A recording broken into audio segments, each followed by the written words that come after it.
बिस्मिल्लाहिर्रहमानिर्रहीम, अस्सलाम वालेकुम नाज़रीन, and a very happy good morning. और आपके फेवरेट शो सुनो पाकिस्तान में तमाम देखने वालों को खुशामदीद कहते हैं और उम्मीद है आपके दिन का आगाज़ बहुत ही खुशगवार हुआ होगा और आने वाले लम्हात और दिन और ज़िंदगी जो है बहुत ही ज़बरदस्त गुजरेगी। मैं हूँ माहम जाहिद और मेरे साथ मौजूद हैं उज़ैर मलिक। जनाब अस्सलाम वालेकुम। और अल्लाह ताला इस दिन को आपके घरों के लिए जनाब खुशियों का ज़ामिन बनाए, आप सबको अपनी अमान में रखे। हमारी आपके लिए दुआएं हैं। और बस चाय का कप थाम लें और अपने टीवी के सामने या मोबाइल के सामने, लैपटॉप के सामने विराजमान हो जाइए। 2 घंटे का हमारा जो शो है इसको भरपूर एंजॉय कीजिएगा। लेकिन जो पहली मैं हाइलाइट्स बताने वाली हूँ ना, वो कोई इंजॉयबल नहीं है।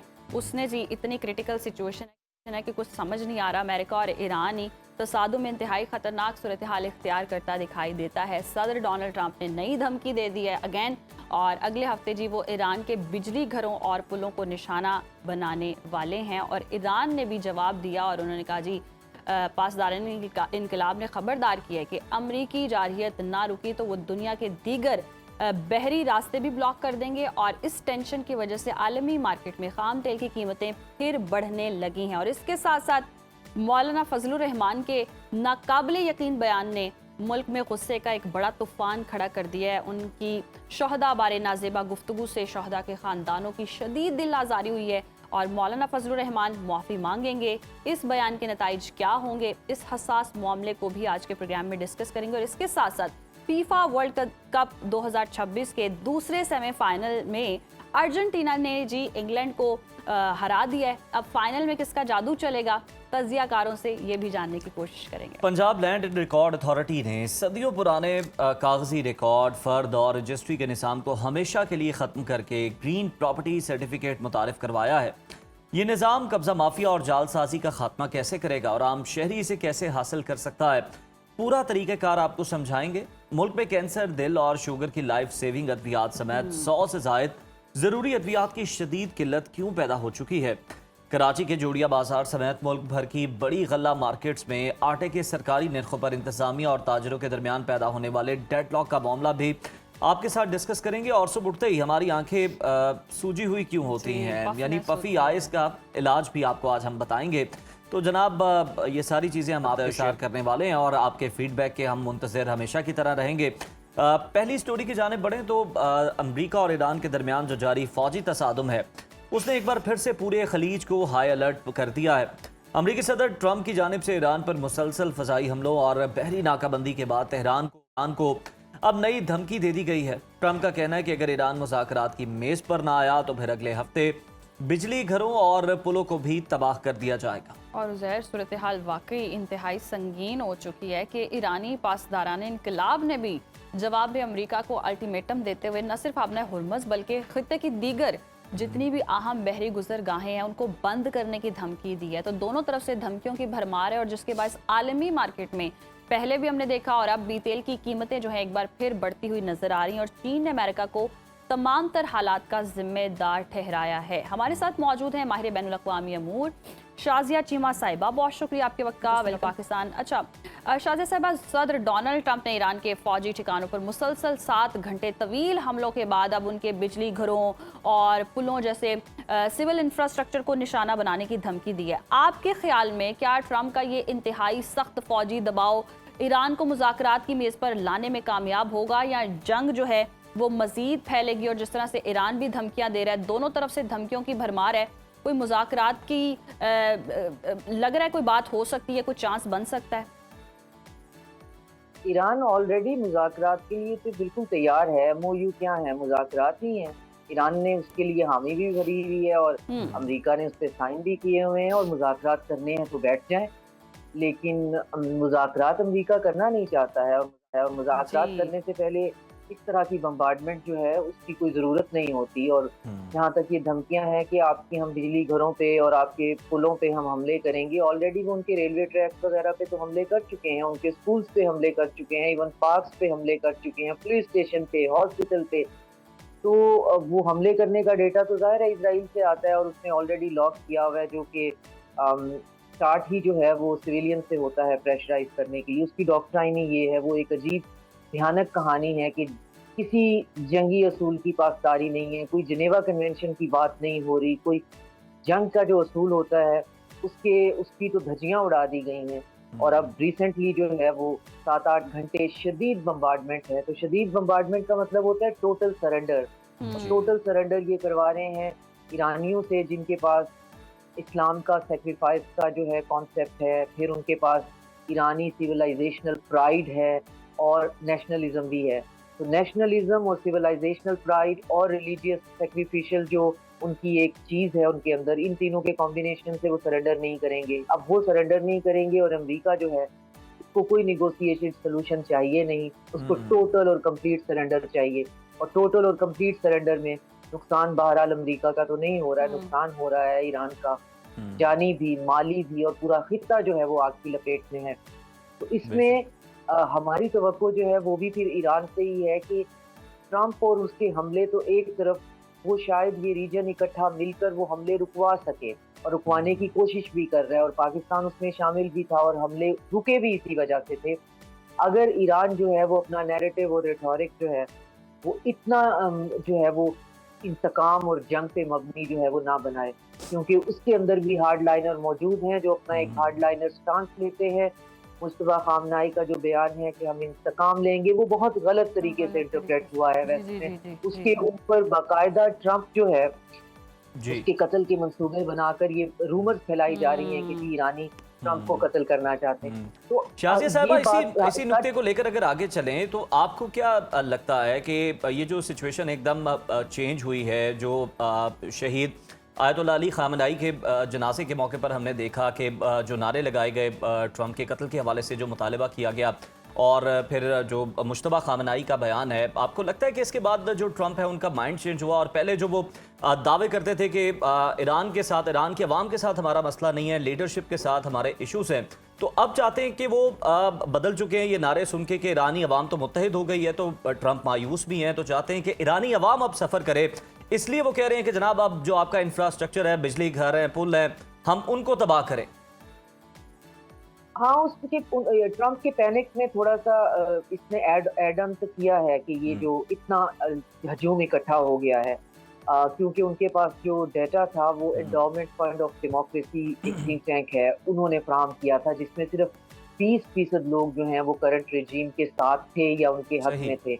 तो ये इतनी मखलूक खुदा जब उन्होंने बाहर सड़कों पे देखी तो उनको अपना पूरा पैराडाइम जो है वो बिल्कुल शिफ्ट होता हुआ दिखाई दिया कि मुझे इंटेल जो है वो गलत प्रोवाइड की गई, और बी ये जो है रिजीम चेंज वाली बात तो नहीं है। इतनी पॉपुलेशन पे रिजीम चेंज करके हम कुछ भी कर देंगे, ये तो एक नया रेवोल्यूशन ले आएंगे, और ये रेवोल्यूशन भी है।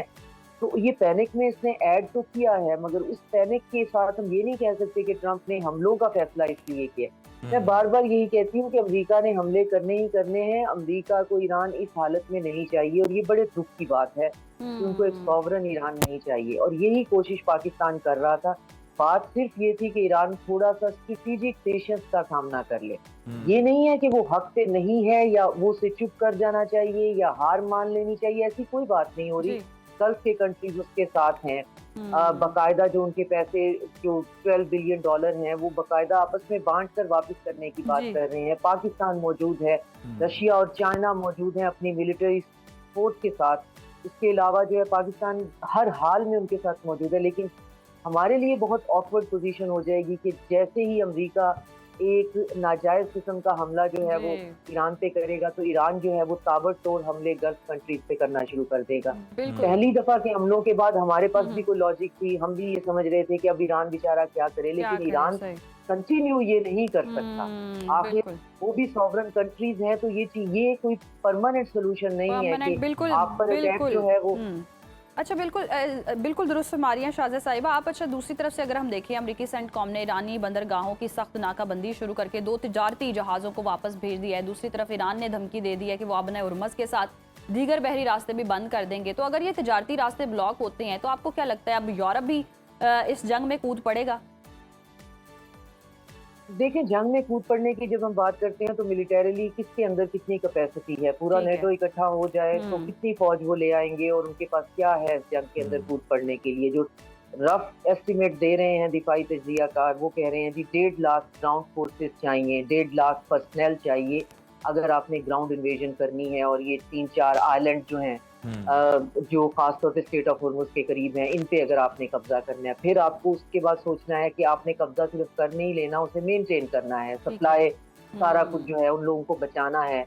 तो ये सिर्फ कह देना कि कौन इसमें कूद पड़ेगा कौन नहीं, ये बहुत कबल अज़ वक्त होगा, लेकिन एरियल बम्बार्डमेंट तो बहरहाल जारी रहेगी। वो तो इस सदी का एक ऐसा कर्स है कि एक ऐसा हथियार है जो हमारे पास है और वो जारी रहेगा। अब उस एरियल बम्बार्डमेंट से ईरान के पास जो रिटेलिएट करने का हक है वो कहाँ एक्सरसाइज करता है, ये बहुत बड़ा सवाल है। क्या वो ईस्टर्न यूरोप की तरफ चला जाएगा जहाँ तक उनके मिसाइल की रेंज है, डिएगो गार्सिया, या इजराइल की तरफ जाएगा? अभी तक उन्होंने इजराइल पे जो है वो रिटेलिएटरी अटैक नहीं किए, या फिर उनके पास इंटरकॉन्टिनेंटल बैलिस्टिक मिसाइल हैं और वो फिर पहुंच जाएंगे अमेरिका। तो मेरा ख्याल है ये जंग फिर अमेरिका और ईरान की इकट्ठी होनी चाहिए, पूरा रीजन जो है, या फिर ईरान और अमेरिका को रीजन की सुन लेनी चाहिए, क्योंकि खास तौर पे ईरान को सुननी चाहिए क्योंकि रीजन उसकी वजह से सफर कर रहा है। ये सिलसिला लंबे अरसे नहीं चल सकता कि आप मेरे घर पे हमला करें और मैं जो हूँ आपके कोई रिश्तेदार या कजन मेरे पड़ोस में रहते हूँ, मैं उनके ऊपर शुरू कर दूँ हमला। एक दफा तो ठीक है, दो दफा तो ठीक है, झगड़ा अगर मेरा आपका है तो हमें आमने सामने आना पड़ेगा। थर्ड पार्टी का ये कसूर नहीं है कि उनकी बेसिस वहाँ पे हैं, उन्होंने उनके साथ एग्रीमेंट किए हुए, रातों रात चीजें लपेटी नहीं जा सकती हैं, कोर्ट ऑफ आर्बिट्रेशन में चली जाती हैं। आपके 20-20, 30-30 साल के मंसूबे होते हैं, वो लिखे हुए होते हैं, रेटिफाई होते हैं। वो कैसे कहें कि रातों रात अपना ट्रक का सामान लोड करें और यहाँ से भाग जाएं? बिल्कुल शाजिया साहिबा, आप सही कह रही हैं कि चले आगाज में किसी हद तक तो ठीक था, सिंबॉलिकली आप ये करें और लिमिटेड जो है आप ये टारगेट कर लें इस तरह के दूसरे ममालिक के अंदर जहाँ पर अमरीकी तनसीबात मौजूद हैं। लेकिन अब आपको क्या लगता है कि ये जिस अब फेज़ में दाखिल हो चुकी है जंग, क्या अब उसी तरह से ईरान की स्ट्रेटजी वो चल सकती है कि जिस तरह से जंग को पहले फैलाया गया था? क्योंकि हमने देखा कि जहाँ जहाँ जिन जिन ममालिक में हमले किए गए और कहा गया कि यहाँ पर अमरीकी तनसीबात हैं, बाद में वो ममालिक आगे बढ़े और उन्होंने मुज़ाकरात के अंदर, अमन के अंदर, दोनों ममालिक के अंदर जो बातचीत थी, निगोसिएशंस थी, उसमें अपना बड़ा अहम किरदार अदा किया है। तो क्या अब ये सारी चीज़ें ईरान याद रखेगा, इससे कोई फ़र्क पड़ेगा?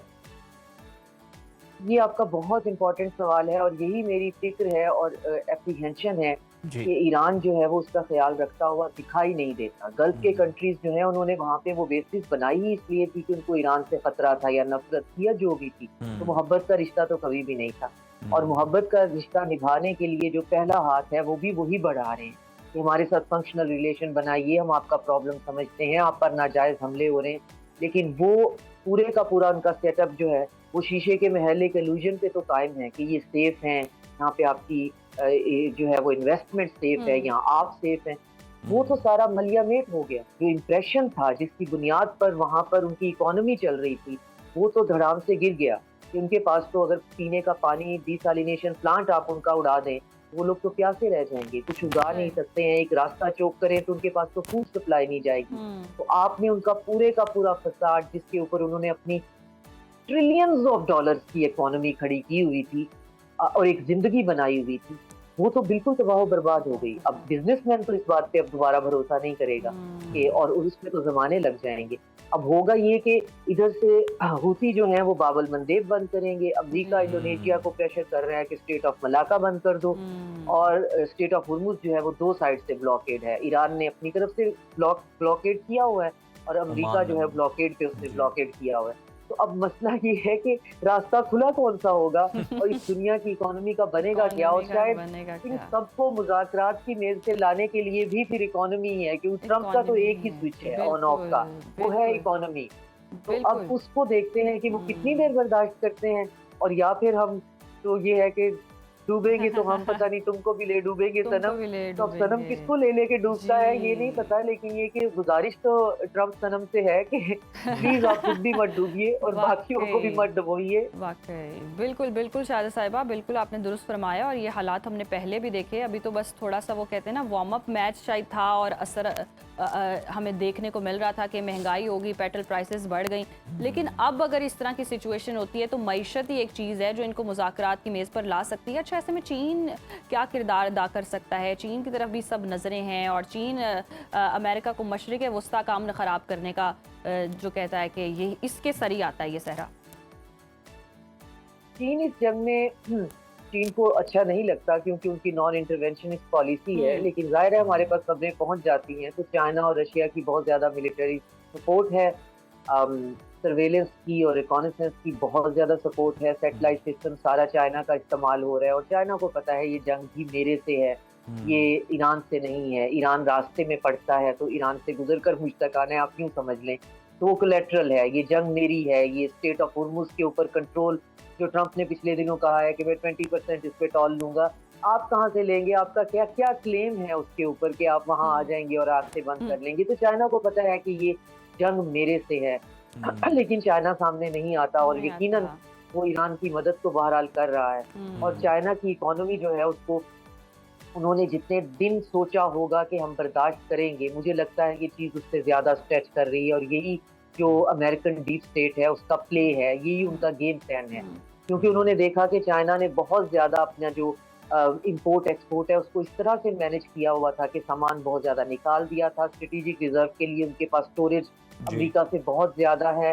तो अब उनको उन्होंने मैनेज की हुई थी ये जंग कि ये इतने टाइम तक अमेरिका सह पाएगा, इतना अमेरिका का स्ट्रेटेजिक रिजर्व है, इतनी देर अमेरिका ब्लॉकेड और यूरोप बर्दाश्त करेगा। लेकिन अब ट्रंप जो हैं, अब ये है कि कौन पहले ब्लिंक करता है। अब ट्रंप इसको स्ट्रेच कर रहे हैं कि चाइना हर्ट हो, और चाइना कितना हर्ट होता है, कहाँ होता है, तो इस गेम में जो कीड़े मकोड़े हैं वो मारे जाएंगे और बहुत बुरे तरीके से मारे जाएंगे दो हाथियों की जंग में। तो शाज़िया साहिबा, बिल्कुल अभी तक हम देख रहे हैं कि चीन जो है उनकी जिस तरह से पॉलिसी है, मईशत पे उनका फोकस है, जंगों की तरफ वो जाते नहीं है, ना इस तरह के मामलात के अंदर, तनाज़ात के अंदर वो उलझते हैं।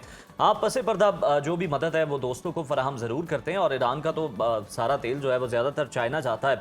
तो चाइना इतनी देर अगर उसको इस नहज तक लेके जाया जाएगा तो कभी तो उसका आप कह सकते हैं ना कि सब्र का दामन जो है वो हाथ से छूट भी सकता है। तो आपको लगता है कि चाइना भी कल को इस जंग के अंदर डायरेक्टली इन्वॉल्व हो सकता है? क्योंकि उसकी मईशत जो है जब वो मुतासिर हो रही होगी तो फिर चाइना को कुछ ना कुछ तो करना होगा। चाइना के बहुत डिफरेंट तरीके हैं और वो शायद मीडिया पे नहीं आते। जैसे ही ब्लॉकेड स्टार्ट हुआ है उन्होंने टंगस्टन और जो हीलियम है उसकी सप्लाई अमेरिका को जो है वो बंद कर दी है। और वो इनकी दुखती रग पे हाथ रखते हैं कि आपको जो चीज़ इस वक्त सबसे ज़्यादा चाहिए, जिसके बगैर आपका गुजारा नहीं है, वो हमारे पास वाफर है, हमारे रास्तों से जाती है, पूरे सप्लाई चेन पे हमारा जो है वो हमारी मोनोपोली है। तो वो चाइना इस तरीके से कर रहा है अब इस बात को, और ये आगे भी करता रहे। अगर इससे चीज आगे चलेगी तो चाइना जो है और चीजों की ब्लॉकेट भी रोक लेगा, जो कि खास तौर पे इनके मिलिट्री इंडस्ट्रियल कॉम्प्लेक्स के अंदर जो मिनरल्स इस्तेमाल होते हैं वो, और जो इनके एग्रीकल्चर के अंदर जो बाय प्रोडक्ट है पेट्रोलियम की, यूरिया खास तौर पे, ये जो है इनके प्लांट्स भी इनके पास हैं और ये सप्लाई करते हैं पूरी दुनिया को, ये इसको भी रोक लेंगे। ट्रंप ने अल्टीमेटली आना है, ट्रंप ने वो जो अमेरिका में कहते हैं कि उन्हें टाको करना है, अब वो टाको किस दिन करते हैं और वो कितने मजबूर हैं, क्योंकि ये बात हमें ज़हन में रखनी चाहिए कि उनकी जान को बहरहाल खतरा है। मुस्तफा खामनाई से है या नहीं हमें नहीं पता, लेकिन उनको वहाँ पे अपने ही लोगों से बहुत खतरा है और वो पैरानॉइड भी हैं। उनकी इंटेलिजेंस कह रही है कि हमने डेल्टा सिक्योरिटी इसलिए कर दी है अपनी, मोसाद की पेनिट्रेशन है, और ट्रंप के ऊपर 2 हमले ऑलरेडी हो चुके हैं और तीसरे हमले की जो है वो बाकायदा उसके हमारे पास जो है वो इसके खदशात हैं। सही, वाकई डोनाल्ड ट्रंप पर प्रेशर भी है और जिस तरह से आप बता भी रही हैं भी मंडला रहे हैं। बहुत शुक्रिया शाज़िया साहिबा आपके वक्त का। और वाकई अब डोनाल्ड ट्रंप पर ही सारी बात आकर रुकती है। डोनाल्ड ट्रंप क्या चाहते हैं? डोनाल्ड ट्रंप कभी कुछ चाहते हैं, वो चाहते हैं जंग हो तो जंग शुरू हो जाती है, वो अगर मुज़ाकरात की बात करते हैं, डील की बात करते हैं तो डील शुरू हो जाती है। तो डोनाल्ड ट्रंप ने जिस सबको वो जो ट्रक की बत्ती के पीछे लगाया हुआ है, तमाम ममालिक को मईशत रिस्क पर है। अब पेट्रोल प्राइसेस कहाँ जाएंगे ये कोई नहीं बता सकता, क्या हालात होने वाले हैं। लेकिन जिस तरह से शाज़िया साहिबा ने भी कहा कि एक इकॉनमी ही है जो कहीं ना कहीं सबको टेबल पर ला सकती है। अदरवाइज तो वो जिस तरह से ईरान अगर करना शुरू हो गया, ईरान ने अगर हमले शुरू किए, उसके बाद अगर जंग बढ़ी तो फिर चीन अगर कूदता है तो चीन भी बहुत कुछ रोकेगा, तिजारतें रुकेंगी तो फिर बस प्रॉब्लम्स ही और फिर आप देखें ना कि यहाँ पे तो पूरा खित्ता मुतासर हो रहा है, लेकिन ट्रंप साहब इसलिए भी सुकून से हैं कि वो कह रहे हैं कि जी हमारा कौन सा कोई यहाँ से तेल गुजरता है स्ट्रेट ऑफ हॉर्मज़ से, लेकिन बहुत सारी जो चीज़ें हैं जो कि अमेरिका के अंदर इस्तेमाल होती हैं वो यहीं से गुजर के जाती हैं, जो अमरीकी अवाम इस्तेमाल करती हैं। तो यहाँ पर भी मसला मौजूद है। उधर से हम देख रहे हैं कि बाबुल मंदब का खतरा भी सर पर मंडरा रहा है कि उसको भी बंद किया जा सकता है। तो अब देखते हैं कि मईशत जो है वो जो ऑलरेडी वेंटिलेटर पर चल रही है ईरान, अमेरिका और इसराइल की जंग की वजह से, अब वो क्या आईसीयू से बाहर निकल पाती भी है या नहीं निकल पाती है, और मुज़ाकरात जो है उनका मुस्तकबिल क्या होगा, इस पर एक सवालिया निशान है। इसी के साथ बढ़ते हैं ब्रेक की जानिब, हमारे साथ रहिए। नाज़रीन, फीफा वर्ल्ड कप 2026 में स्पेन ने नाकाबिले शिकस्त रहने का रिकॉर्ड बरकरार रखा। अब तक 37 मैचेस में स्पेन को शिकस्त नहीं हुई। स्पेन ने फ्रांस को 2-0 से इबरतनाक शिकस्त देकर 16 साल बाद वर्ल्ड कप के फाइनल में जगह बनाई है।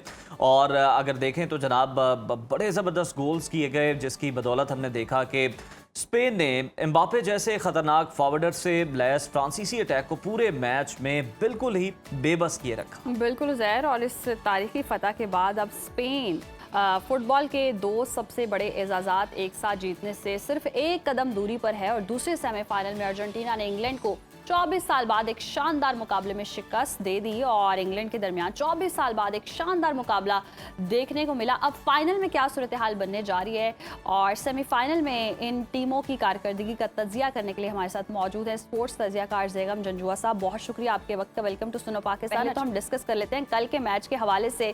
बहुत ही ज़्यादा सनसनीखेज रहा, किसका पलड़ा ज़्यादा भारी था, और ऑब्वियसली जो जीता उसी का पलड़ा भारी था, लेकिन स्ट्रॉन्ग ज़्यादा जो थे प्लेयर वो कौन से आपको नज़र आए कि बहुत ही ज़बरदस्त खेले? अच्छा, कल के अगर हम मैच की बात करते हैं तो बिल्कुल अगर हम मैच का फ्रॉम स्टार्टिंग मिनट से देखते हैं टिल 50-60 मिनट्स तक देखते हैं तो मैच वॉज टोटली इक्वल। दोनों टीम्स इक्वली खेल रही थी, दोनों प्रेस हाई कर रही थी, दोनों पीछे आके डिफेंसिव भी कर रही थी।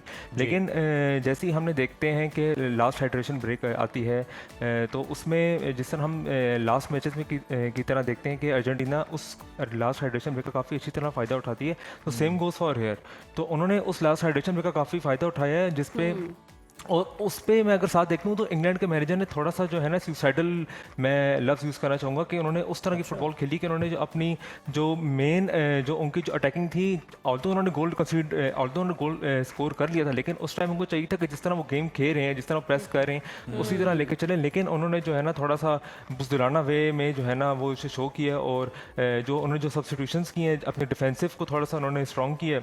वहाँ से मेरे ख्याल से अर्जेंटीना को समझ आ गई थी कि अब हमारे पास जो है ना यही मूवमेंट है। और फिर मेसी को हमने देखा है कि वो सेंटर से राइट पे शिफ्ट होते हैं, और उसके बाद फिर मेसी के जो मूवमेंट्स, मैजिक मूवमेंट्स है मेरे ख्याल से वो हम सब ने कल देखे हैं कि जिस तरह उन्होंने कल की गेम सिंगल हैंडेडली चेंज किए, 2 असिस्ट दिए हैं। और इसके अलावा जो अर्जेंटीना के जो सब्स्टिट्यूशंस की बात करें तो मेरे ख्याल से उन्होंने राइट मूवमेंट्स पे राइट प्लेयर्स इंट्रोड्यूस किए हैं।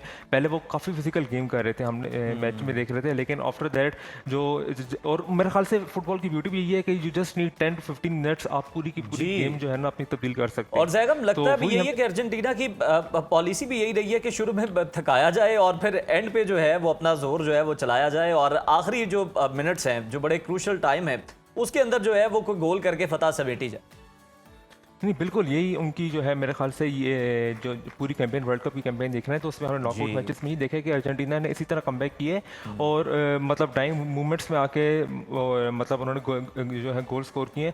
और मेरे ख्याल से अब वो इट्स नॉर्मल फॉर देम, जिस बेसिकली इसमें ये भी चीज़ आती है कि आपकी मैंटेलिटी क्या है, आप किस तरह एज अ नेशन आप खेल रहे हैं, एज अ सिंगल यूनिट खेल रहे हैं। तो ये चीज़ भी काफ़ी फुटबॉल में मैटर करती है, specially in knockout stages, in semifinals ये चीज़ काफ़ी मैटर करती है। और यही मेरे ख्याल से जो एक देन हम प्लेयर्स की बात करते हैं, on paper definitely England was way better than Argentina, लेकिन ये चीज़ आपका एक्सपीरियंस, आपकी मेंटालिटी, दैट वाज अर्जेंटीना की ये जो थी बहुत जो थी काफ़ी बेहतरीन थी फ्रॉम इंग्लैंड, और यही मेरे ख्याल से की साबित हुई है फॉर अर्जेंटीना। और जैगम लग भी यही रहा था कि इंग्लैंड की टीम जब मैदान में थी तो अर्जेंटीना की तरफ से देख के तरस आ रहा था कि बड़े बड़े लड़कों के साथ मैच पड़ गया। अर्जेंटीना के सारे खिलाड़ी जो है वो ऑलमोस्ट बड़ी नॉर्मल हाइट के हैं, जबकि इंग्लैंड के हम सारे देख रहे थे कि 6+ हैं। तो लेकिन जो मैच था वो तो बड़ा ही ज़बरदस्त रहा, बड़ा शानदार रहा। ये जो आपने बात की ना टीम स्पिरिट की, हम देखते हैं कि रोनाल्डो की जो टीम है वो यही लैग करती रही है कि उसमें किक जो है रोनाल्डो लगाने के लिए खड़े हैं तो कोई और आके किक ले गया कि जनाब मैं जो है अपने नंबर बना लूँ। लेकिन मेसी की टीम के अंदर एक बड़ी अच्छी सिंक्रोनाइजेशन है और एक बड़ा अच्छा इत्तेफाक है, जिसकी बदौलत हम समझते हैं, आप भी ये समझते हैं कि यही वजह है कि वो फाइनल तक पहुंच पाए। मेरे ख्याल से one of the main aspect मैं इस चीज़ को डेफिनेटली कंसीडर करूंगा कि दोनों टीम्स अर्जेंटीना को देखें तो they are definitely playing for Messi, और वो प्रेस कॉन्फ्रेंसेस में भी आके दे आर ओपनली सेइंग कि हम मेसी के लिए खेल रहे हैं, अपने नेशन के लिए खेल रहे हैं। ऑल्दो अगर हम पोर्चुगल की बात करते हैं जो उनकी ये जो वर्ल्ड कप की कैंपेन रही है, इट वाज हॉरिबल, और मतलब आप उनकी कॉन्फ्रेंस सुन रहे हैं, उनके प्लेयर्स की बातें सुन रहे हैं, तो मतलब आपको डेफिनेटली एक नॉर्मल बंदे को लगता है कि there are difference between the players, और उनके ड्रेसिंग रूम जो है वो डेफिनेटली एक पेज पे बिल्कुल अलाइन नहीं इस टाइम करता। तो डेफिनेटली ऐसे वर्ल्ड कप्स में जो होती है, ऐसे मूवमेंट्स पे आपको एज अ सिंगल यूनिट खेलना पड़ता है, और ये चीज़ काफ़ी मैटर करती है, क्योंकि हमने छोटी टीम्स को देखा है, जैसा कैप वर्दे होगी, इजिप्ट होगी, दे हैव मतलब उनमें एक जज्बा था आपस में खेलने वाला, और वही करते हुए ही वो आगे क्वालिफाई किए, उन्होंने अपनी बड़ी जैसा अर्जेंटीना को टफ टाइम दिया। तो ये चीज़ काफ़ी मैटर करती है इन सच। बिल्कुल ये चीज़ बहुत मैटर करती है। अच्छा जैगम, फाइनल की अगर हम बात करें तो कौन सी टीम आपको बेस्ट देती हुई दिखाई दे रही है और फाइनल तक पहुंचती हुई दिखाई दे रही है? अच्छा, मैं अगर फाइनल की बात करता हूँ तो मेरे ख्याल से दोनों टीम का इस टाइम जो है ना पलड़ा बिल्कुल सेम बराबर चल रहा है। दोनों अपने कॉन्टिनेंटल्स की चैंपियंस है, एक यूरो चैंपियंस है, एक साउथ अमेरिकन चैंपियंस है। मतलब मेरे लिए इस टाइम पे थोड़ा सा जो है ना, जब तक मैं थोड़ा सा, अब लास्ट कल मैच हुआ तो आपको थोड़ा सा एक्सेस करना पड़ता है सारा कुछ कि ये मतलब कौन सी क्या होगा, लेकिन मेरे ख्याल से मुझे लगता है कि एक मेरे ख्याल से ये एक मैच टू वॉच डेफिनेटली होने वाला है, और ये एज अ फुटबॉल फैन के लिए जो है ना ये मैच देखने वाला है, क्योंकि हम एक तरफ देखते हैं स्पेन जो कि काफ़ी डिसिप्लिन स्ट्रक्चर टीम है, एक तरफ हम देखते हैं अर्जेंटीना जो फिजिकल गेम भी करती है लेकिन उसके साथ साथ ब्यूटीफुल फुटबॉल भी खेलती है। तो मेरे ख्याल से काफ़ी बैलेंस मैच होने वाला है, और मुझे लगता है कि बहुत हाई स्कोरिंग मैच नहीं होगा, although it will go for maximum 2 goals for each side, लेकिन मैच देखने वाला होगा, एंड आई एम होपिंग कि ये मैच 120 मिनट्स तक लाजमी जाए। और अगर मैं स्पोर्ट की बात करते हैं तो वैसे तो मैं रोनाल्डो फैन हूँ, लेकिन मैं मैच यही मैं पूछने वाली थी कि आप मेसी के फैन हैं या रोनाल्डो के फैन है, तो चले कोई तो आया जो मेरी तरह का है। नहीं, मैं बिल्कुल हूँ तो रोनाल्डो फैन हूँ, लेकिन एज अ फुटबॉल फैन आपको मतलब मेसी की ग्रेटनेस को आप डिनाई नहीं कर सकते हो। वैसे मैं एंड आई वांट कि मेसी जो है ये सेकंड वर्ल्ड कप लिफ्ट करे 2 इन अ रो। बिल्कुल सही, और हम भी यही चाहते हैं, मैं तो यही चाहता हूँ, बाकियों को पता नहीं है। जैगम, लास्टली हमें ये बता दें कि ये जो अर्जेंटीना और इंग्लैंड के मैच के दरमियान हमने ये रंग देखे, मतलब जर्सियों के रंग जो हैं वो गहरे नीले हो गए, और जो मैसेजिंग की जा रही थी, जो दोनों के दरमियान इश्यूज हैं, उसके हवाले से जो आप कह लें सिंबॉलिकली जो इशारे दिए जा रहे थे, अब सियासत जो है वो फिर हमें मैदान के अंदर नजर आई है कहीं ना कहीं। ये कितना डैमेजिंग है खेल के लिए, और इसको रोकने के लिए आप नहीं समझते कि फीफा को भी कोई कदम उठाना चाहिए? नहीं, बिल्कुल मेरे ख्याल से पॉलिटिक्स को जो है ना स्पोर्ट्स, किसी भी स्पोर्ट्स से दूर रखना चाहिए, और ये काफ़ी जो है ना स्पोर्ट्स की एसेंस को काफ़ी ख़राब करती है। जिस तरह हम आफ्टर मैं जब कल मैच ख़त्म हुआ है तो अर्जेंटीना के प्लेयर्स को देख के बैनर्स को उठाते हुए, डेफिनेटली उनकी एक हिस्ट्री काफ़ी चल रही है आपस में, और यही सेम हमने हरकत देखी है फ्रॉम USA। ट्रम्प जो अपने प्लेयर के रेड कार्ड है उसको भी ख़त्म करते हैं। तो इस तरह की काफ़ी चीज़ें हमने देखी है इस वर्ल्ड कप में, जो कि एक काफ़ी गलत एग्जाम्पल सेट कर रही हैं, और मेरे ख्याल से इस चीज़ों को जो है ना मतलब फीफा को चाहिए डेफिनेटली कि ये चीज़ें जो है ना जितनी ख़त्म कर सके बेहतर है, और सब टीमों को जो है ना इक्वली ट्रीट करे, ऑल्दो चाहे वो ईरान हो चाहे वो कोई भी टीम हो, उन सबको इक्वली जो है ना वो ट्रीट करना चाहिए। इस तरह की चीज़ों से मेरे ख्याल से स्पोर्ट्स की एसेंस काफ़ी ज़्यादा ख़राब होती है। बिल्कुल इस तरह से खेल का जो है तमाशा भी बनता है, और साथ ही साथ फीफा को भी जो है डिसिप्लिन पर ज़्यादा फोकस करने की ज़रूरत है। अब देखते हैं जनाब फाइनल में कौन सी टीम है जो कि वर्ल्ड कप उठाती है। बहुत शुक्रिया आपका, आज हमारे साथ मौजूद थे, और यकीनन बड़ा ही ज़बरदस्त और सनसनीखेज मैच था अर्जेंटीना का, और ओवरऑल उनकी पॉलिसी देखें तो हमेशा वो आखिरी मिनट्स का इंतज़ार करते हैं, मुखालिफ टीम को थकाकर आखिरी जो मिनट होते हैं 10-15 मिनट, उसमें फिर कोशिश करते हैं कि गोल कर दिया जाए, और इसी तरह से वो कामयाब भी रहे हैं। तो जनाब अब इतवार का हमें इंतज़ार है, और इतवार तक इंतज़ार करते हैं इस दिलचस्प मैच का, और उम्मीद है यही है। मेसी में से तो मेसी ही बचे हैं, तो फिर ऑब्वियसली हम मेसी की टीम को सपोर्ट करेंगे ना। यूटर्न नहीं, हमारे पास रोनाल्डो वाली ऑप्शन ही ना बची। अगर रोनाल्डो होते तो हम कहते कि रोनाल्डो ही जीते। चलें, आप यूटर्न ना लें, स्ट्रेट टर्न लें और जाएं प्लाज्मा के पास, हमें बताएं मुख्तलिफ शहरों में दर्जा हरारत किस तरह का रहने वाला है। चलते हैं और देखते हैं कि जी मुख्तलिफ शहरों में क्या दर्जा हरारत रहने वाला है।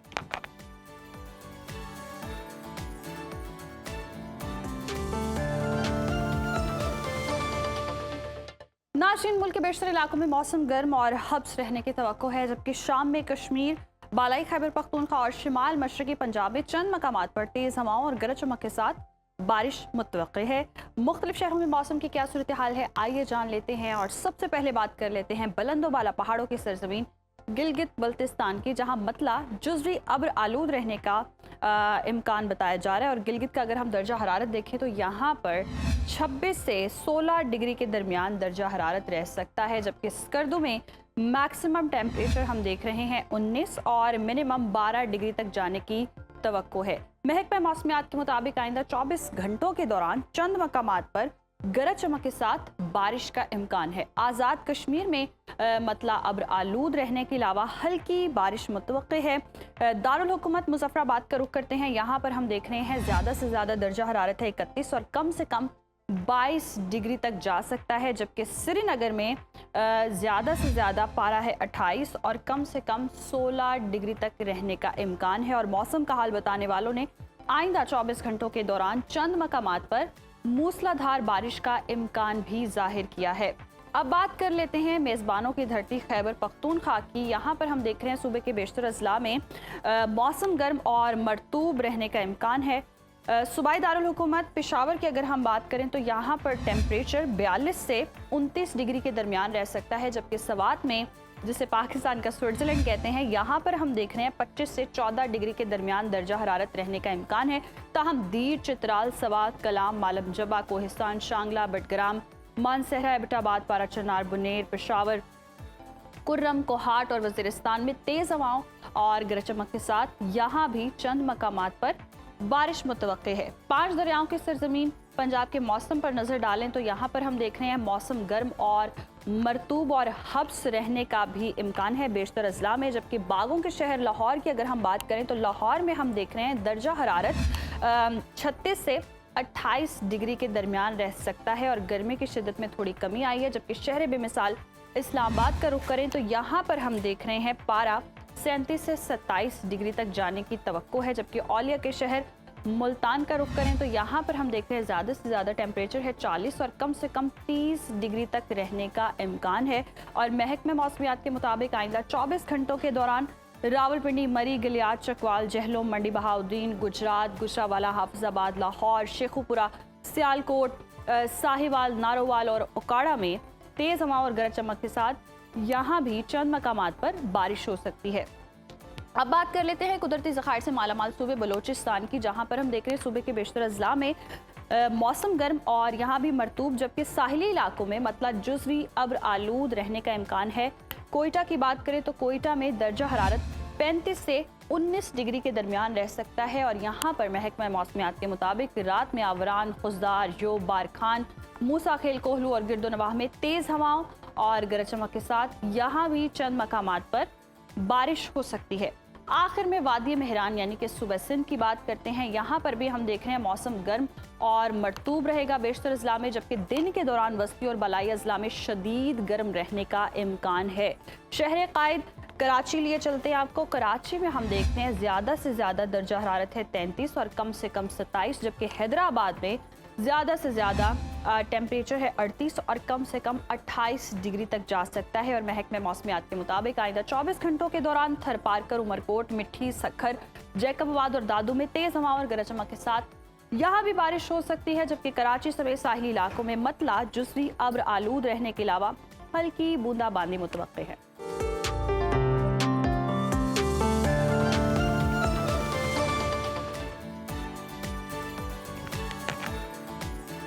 तो जनाब, मौसम की सूरत हाल आप जान चुके हैं और अब आपको पता भी चल चुका होगा कि मुख्तलिफ शहरों में जनाब क्या बीत रही है। लाहौर की हम आपको बता दें तो जी सूरज आंखें दिखा रहा है। कल कुछ रात को ठंडी हवा थी, लेकिन अभी जो मौसम है वो गर्म है। तो यही खबर है हमारे पास, ब्रेक लेना बनती है इसके बाद। देखते रहिए सुनो पाकिस्तान। व्यूअर्स, पाकिस्तानी ड्रामास को दुनिया भर में अनडाउटेडली करोड़ों लोग देखते हैं, पसंद करते हैं और पाकिस्तान से उनका तारुफ भी जनाब ड्रामास के ज़रिए कहीं ना कहीं हो रहा होता है। लेकिन जब बात नेटफ्लिक्स या अमेज़ॉन प्राइम जैसे आलमी स्ट्रीमिंग प्लेटफॉर्म्स की आती है तो वहाँ पर हमारा मवाद ना होने के बराबर है। वफाकी वज़ीर एहसन इकबाल के मुताबिक हुकूमत इन कंपनियों के साथ राब्ते में है ताकि उड़ान पाकिस्तान प्रोग्राम के तहत क्रिएटिव इंडस्ट्री को आलमी मार्केट मिल सके, लेकिन सवाल ये है कि क्या रुकावट सिर्फ इंतजामी है या फिर हमारे अपने अंदर भी कोई कमियां कजियां हैं स्टैंडर्ड्स को लेकर? बिल्कुल उज़ैर, ये आपने वैसे सही पॉइंट उठाया है। Thank you. साबिक निगरान वज़ीर सकाफ़त जमाल शाह का कहना है कि हमारे सिर्फ अगर 5% अगर कंटेंट को देखा जाए, मवाद को देखा जाए तो नेटफ्लिक्स के मयार का है और इंडस्ट्री को अपनी प्रोडक्शन वैल्यू बदलनी होगी, जबकि माहिरीन के मुताबिक मसला मयार का नहीं है बल्कि सियासत और इंडियन लॉबी का है। जबकि दूसरी जानिब सोशल मीडिया पर नादिया खान की अगर हम बात करें, वो भी बहुत क्रिटिसाइज कर रही हैं जी। ड्रामा जंजीरें में सज्जल अली की परफॉर्मेंस पर उन्होंने तनकीद की है और जो अंदाज अपनाया आपने वो देखा है, मुझे तो बिल्कुल भी वो मुनासिब नहीं लगा, मतलब देखा भी नहीं गया और लगता है कि कोई जेलसी है वैसे। मतलब वो झलक रही थी, साफ पता लग रहा था। और इंसान ये सोचे कि आपका करियर क्या है, आपका एक्टिंग स्किल्स क्या है, आप कहाँ स्टैंड कर रही हैं। और इतनी चले आप यही सोच लें, आपने फ्रंट कैम अगर ऑन किया हो तो आपको पता चल जाएगा आप कैसे लग रहे हैं ये करके। एग्जैक्टली इतनी बड़ी अदाकार है सज्जल अली और बहुत जबरदस्त शुरलियां चलाना तो ठीक था, चाहे आप कहीं भी चलाती, लेकिन देखें अपनों पे इस तरह से तनकीद के निश्तर चलाना ये तो कोई मुनासिब नहीं है। फिर शायद यही वजह है कि नेटफ्लिक्स जैसे बड़े बड़े प्लेटफॉर्म्स पर हमारे जो फनकार है वो पहुंच नहीं पाते, क्योंकि हमारे घर से ही लोग तनकीद शुरू कर देते हैं। अच्छा, सहर हाशमी पर भी बहुत, जो हाशमी है ये उनको ना कनेक्ट किया जा रहा है इमरान हाशमी। अच्छा, मुझे तो हाशमी सुरमे का ही पता था वैसे आज तक। और नई बहस छिड़ गई है जी, उनको इमरान हाशमी से तशबीह दी जा रही, क्यों दी जा रही है, इस पर भी डिस्कशन कर लेते हैं। बहुत ही इंटरेस्टिंग और अहम मौज़ूआत हैं। ज्वाइन कर चुके हैं मारूफ फिल्म ड्रामा क्रिटिक हारून शुएब साहब। बहुत शुक्रिया जी, वेलकम टू सुनो पाकिस्तान। हारून साहब, ये क्या हो रहा है? कुछ इतनी तनकीद हो रही है, फिर नेटफ्लिक्स पर हम नहीं पहुंच पा रहे हैं। एहसन इकबाल साहब ने कहा है कि जी हुकूमत नेटफ्लिक्स और अमेज़ॉन के साथ उनके इलाकाई ढांचे को तब्दील करने के लिए बातचीत कर रही है। आपके ख्याल में इन आलमी जॉइंट्स के साथ ये मुज़ाकरात कामयाब हो पाएंगे? अस्सलाम वालेकुम जी, सबसे पहले तो, और बिल्कुल ये एहसन इकबाल साहब की तरफ से जो ट्वीट आई है ये बड़ी खुशाइंद है। और मेरा नहीं ख्याल था कि हुकूमत में किसी के पास वक्त होगा या किसी के पास इतनी फहम होगी कि वो इसकी तरफ देख रहे होंगे, लेकिन बहुत अच्छी बात है जी, उन्होंने इसके बारे में बिल्कुल एक बयानिया दिया है कि हुकूमत जो है वो इन प्लेटफॉर्म्स के साथ राब्ते में है और इनके साथ बात करिए, क्योंकि हम देख रहे हैं कि पिछले बहुत से सालों से, जबकि पाकिस्तान से भी एक substantial subscription base in channels को मिल रहा है, बोथ अमेज़ॉन एंड नेटफ्लिक्स, लेकिन ये है कि कंटेंट पाकिस्तानी कोई भी नहीं होता। मुझे याद है शुरू में जब नेटफ्लिक्स मैंने भी सब्सक्रिप्शन ली थी तो कुछ पाकिस्तानी फिल्में उस पर पड़ी हुआ करती थी, लेकिन वो भी वक्त के साथ साथ हटा दी गई और इसमें बहुत ज्यादा हाथ, जिस तरह महरीन जब्बार ने भी अपने स्टेटमेंट में कहा कि सियासत का है, क्योंकि जाहिर है कि इनके जो हेडक्वार्टर्स हैं फॉर द रीजन वो इंडिया में मौजूद हैं। तो इंडिया जाहिर है कि वो इस वक्त तो इस कदर जुनूनी हुआ है कि वो पाकिस्तान के मुतालिक कोई भी अच्छी चीज, कोई भी अच्छी बात सुनने को तैयार नहीं है। आप चाहे स्पोर्ट्स में देखें या सियासत में देखें, तो वो यही उनका रुझान चल रहा है। तो नेटफ्लिक्स के दरवाजे बंद थे पाकिस्तान के लिए, अमेज़ॉन पे पाकिस्तान। अच्छा हारून, लेकिन अब एहसन इकबाल का बयान अपनी जगह, लेकिन साबिक वज़ीर सकाफ़त जमाल शाह जो हैं वो ये दावा करते हैं कि मसला हमारे अंदर भी है, हमारा सिर्फ 5% ऐसा कंटेंट है जो कि नेटफ्लिक्स के काबिल है, क्योंकि हमारे साउंड भी आलमी मयार के नहीं है, सिनेमाटोग्राफी का भी मसला है। तो आप इनके इस सख्त मौक़िफ़ से इख्तलाफ करेंगे, इत्तफाक करेंगे? नहीं जी, मैं इख्तिलाफ करूंगा। अच्छा। बहुत इज्जत और एहतराम के साथ, जमाल शाह साहब मेरे सीनियर हैं, लेकिन मैंने शमून हाशमी की भी एक इसी तरह जो है वो एक पूरी रील आई हुई है जिसमें उन्होंने बड़ा तफसील से तकनीकी एतबार से बताया कि जी पाकिस्तान अभी रेडी नहीं है नेटफ्लिक्स के लिए। मैं इस बात पे नहीं मानता। मेरे ख्याल में ये एक डिमांड और सप्लाई का गेम है जी। जब आप बेटर डिमांड करेंगे, ये चैनल्स जिनके स्टैंडर्ड्स हैं एक सर्टेन लेवल के, और वो जब ये स्टैंडर्ड्स अपने वाजे करेंगे और डिमांड करेंगे, तो पाकिस्तानी प्रोड्यूसर्स के पास टेक्नोलॉजी के हिसाब से, इक्विपमेंट के हिसाब से, टैलेंट के हिसाब से, क्रिएटिविटी के हिसाब से किसी किस्म की कमी नहीं है। जाहिर है कि बार अपना रेस करना पड़ेगा। हमारी जो कहानियां हैं वो अक्सर यूनी ट्रैक, एक ट्रैक के ऊपर चल रही होती हैं, जबकि नेटफ्लिक्स या प्राइम के ऊपर जब हम देखते हैं तो कहानी बहुत खुली अच्छा, भी होती है। हारून, ये आपका बहुत वैलिड पॉइंट है। मौला जट जैसी फिल्म जी नेटफ्लिक्स का हिस्सा बननी चाहिए। इंडियन फ्लॉप फिल्में जब नेटफ्लिक्स का हिस्सा बन सकती हैं, तो मौला जट तो इंटरनेशनली इतना सराहा गया, इतना पजीराई मिली मौला जट को, तो क्यों नहीं? ये आपका पॉइंट बहुत वैलिड है। अच्छा चलें, फिल्म सतलुज की बात कर लें अगर, तो आपकी राय क्या है? क्या उसे पाकिस्तान में दिखाने की इजाजत नहीं मिलनी चाहिए ताकि जो हकाइक हैं वो लोगों के सामने आ सके? हारून, इससे पहले इजाजत मिले ना मिले, मैं तो देख चुका हूँ। मैं भी देख चुका हूँ। तो वो वही बात है कि आप अपना तारुफ हवा बहार की है। दिलजीत दोसांझ ने जो है बड़ी हिम्मत की है जनाब। मैं तो अभी उनके लिए फिक्रमंद हूँ कि अल्लाह करे कि वो जो है वो महफूज रहें, महफूज रहें। लेकिन ये है कि उन्होंने जिस तरह हुकूमत को आड़े हाथों लिया है हिंदुस्तान की, और उन्होंने कहा जी मैं तो डाल रहा हूँ online for free downloading, free viewing, तो जिसने देखनी है वो देखे, जिसने नहीं देखनी वो ना देखे, हुकूमत के साथ मेरा कोई लेना देना नहीं है। तो मेरे ख्याल में एक बहुत अच्छा उन्होंने मैसेज दिया है कि ये जो बैन करके और दबा कर और दबाव के साथ, बिल्कुल वो पाकिस्तान से अपनी मोहब्बत का इजहार भी करते रहते हैं, ऑफ एंड ऑन हम इस तरह की वीडियोस भी देखते हैं। और बहुत खूबसूरत कहानी है जी, बिल्कुल बताए जाने के काबिल कहानी है। और आप उससे आप कहते हैं जी हिस्टोरिकल फैक्ट्स जो हैं वो ठीक नहीं है या XYZ, लेकिन वो तो धुरंधर में भी ठीक नहीं थे। बिल्कुल। लेकिन उसको जो है धुरंधर को तो आपने बैन नहीं किया और यहाँ पे आपने इल्जाम लगा दिया, फैक्ट्स को डिस्टॉर्ट किया गया, इस तरह की बातें की गई। खूबसूरत कहानी, बिल्कुल। और ये भी मैसेज जाता है कि आप जितने मर्जी कदगने लगा लें, जितनी मर्जी आप पाबंदियां लगा लें, अब जनाब डिजिटल का दौर है और अब आप रोक नहीं सकते, चाहे वो फिर इंफॉर्मेशन हो या फिर इस तरह की मूवीज हो, बिल्कुल कंट्रोल नहीं की जा सकती। हारून, अब आ जाते हैं ड्रामा सीरियल जंजीरें के हवाले से। एक संजीदा मंजर पर नादिया खान ने जो सज्जद अली की एक्टिंग का मजाक उड़ाया और वो भी इतने भद्दे तरीके से नकल उतारी है, क्या सीनियर फनकारों की तरफ से ये तज़हीक और तनकीद का फ़र्क जो है वो ख़त्म होता जा रहा है? यानी तनकीद इस्लाह के लिए नहीं हो रही, अब तनकीद बराए इस्लाह? मुझे तो जी लगता है यही है कि ये अब जो है सिर्फ एक लाइक्स की वायरलिटी की गेम बन गई है कि वायरल कौन हो रहा है, उसके कट्स कटते हैं, उनकी वो स्टेटमेंट और उनका वो एक्शन जो है नादिया खान जो करके दिखा रही हैं और उसका भोंडे तरीके से मजाक उड़ा रही हैं, वो जो है वो इस वक्त वायरल हुआ है।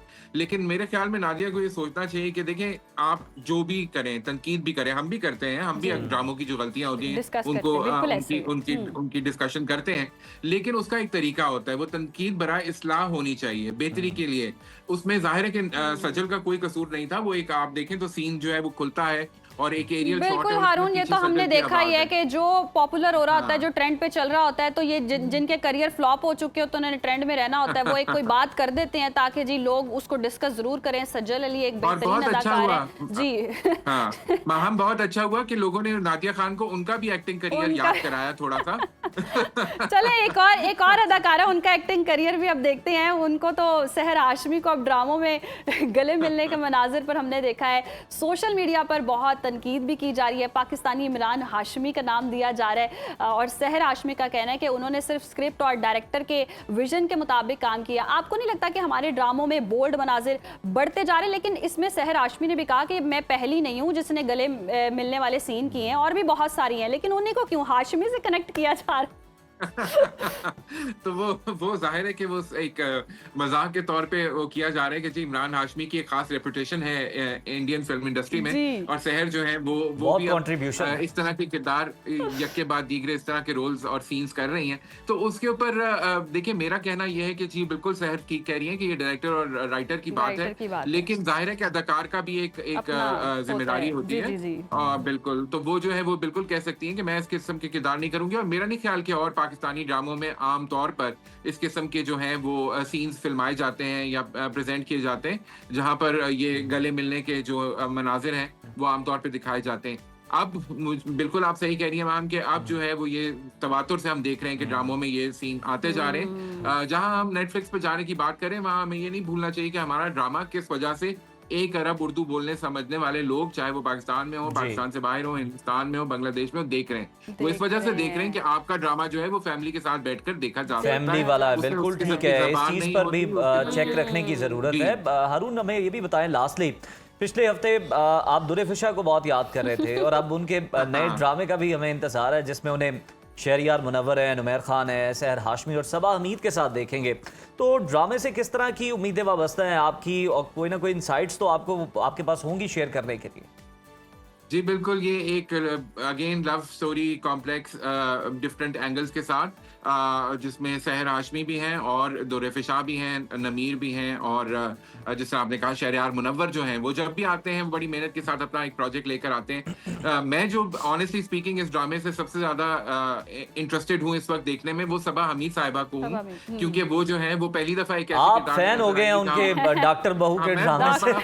डॉक्टर मैं अनडाउटेडली, और वो बाल सफेद करके एक बूढ़ी खातून का किरदार अदा कर रही हैं। आमतौर पे हम उनको बड़े ग्लैमरस रोल्स में देखते हैं, तो वो इधर जो है वो दादी के किरदार में है और बिल्कुल बाल सफेद करके बूढ़ी खातून बनी हुई। तो मैं देखना चाहूंगा कि सबा ये किरदार कैसे बड़ा कर रहे हैं। जबरदस्त होने वाला है, हमें भी बहुत उम्मीद है। बहुत शुक्रिया हारून आपके वक्त का, और वाकई जी बहुत चीज़ें जो वो अभी आने वाली हैं पाकिस्तान में इंडस्ट्री में, हम देख भी रहे हैं। और नेटफ्लिक्स वाला मामला अगर सॉल्व हो जाता है और पाकिस्तानी कंटेंट आता है तो बहुत अच्छी बात होगी। दूसरा बहुत तनकीद, बेहतर हमारा कंटेंट है। आप अब नेटफ्लिक्स देखें, आपके पास भी मेंबरशिप है, मेरे पास भी। कितनी फजूल फिल्में, इतनी हाइप क्रिएट की जाती है, कोई स्टोरी नहीं निकलती उसके अंदर से।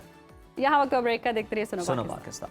नाज़रीन, पंजाब हुकूमत ने सूबे में ज़मीन और जायदाद के निज़ाम को जदीद, महफूज और ट्रांसपेरेंट बनाने के लिए एक इनकलाबी कदम उठाया है, जिसे ग्रीन प्रॉपर्टी सर्टिफिकेट का नाम दिया गया है।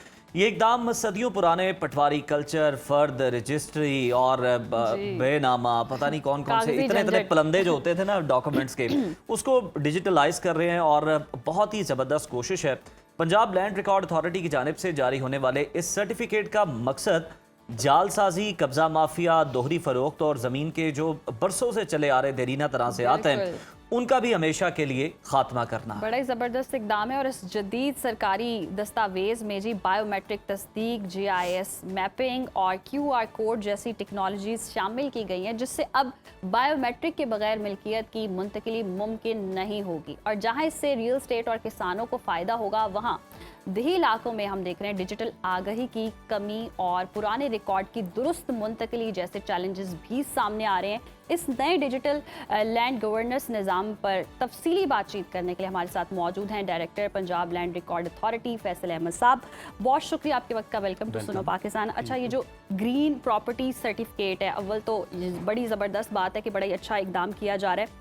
इससे इतने आगे मजीद चैलेंजेस बढ़ रहे हैं, और दूसरा ये कि आसानी कितनी हो रही है, रिवायती निज़ाम से ये कितना मुख्तलिफ है और कितनी सहूलतें मिलेंगी आवाम को।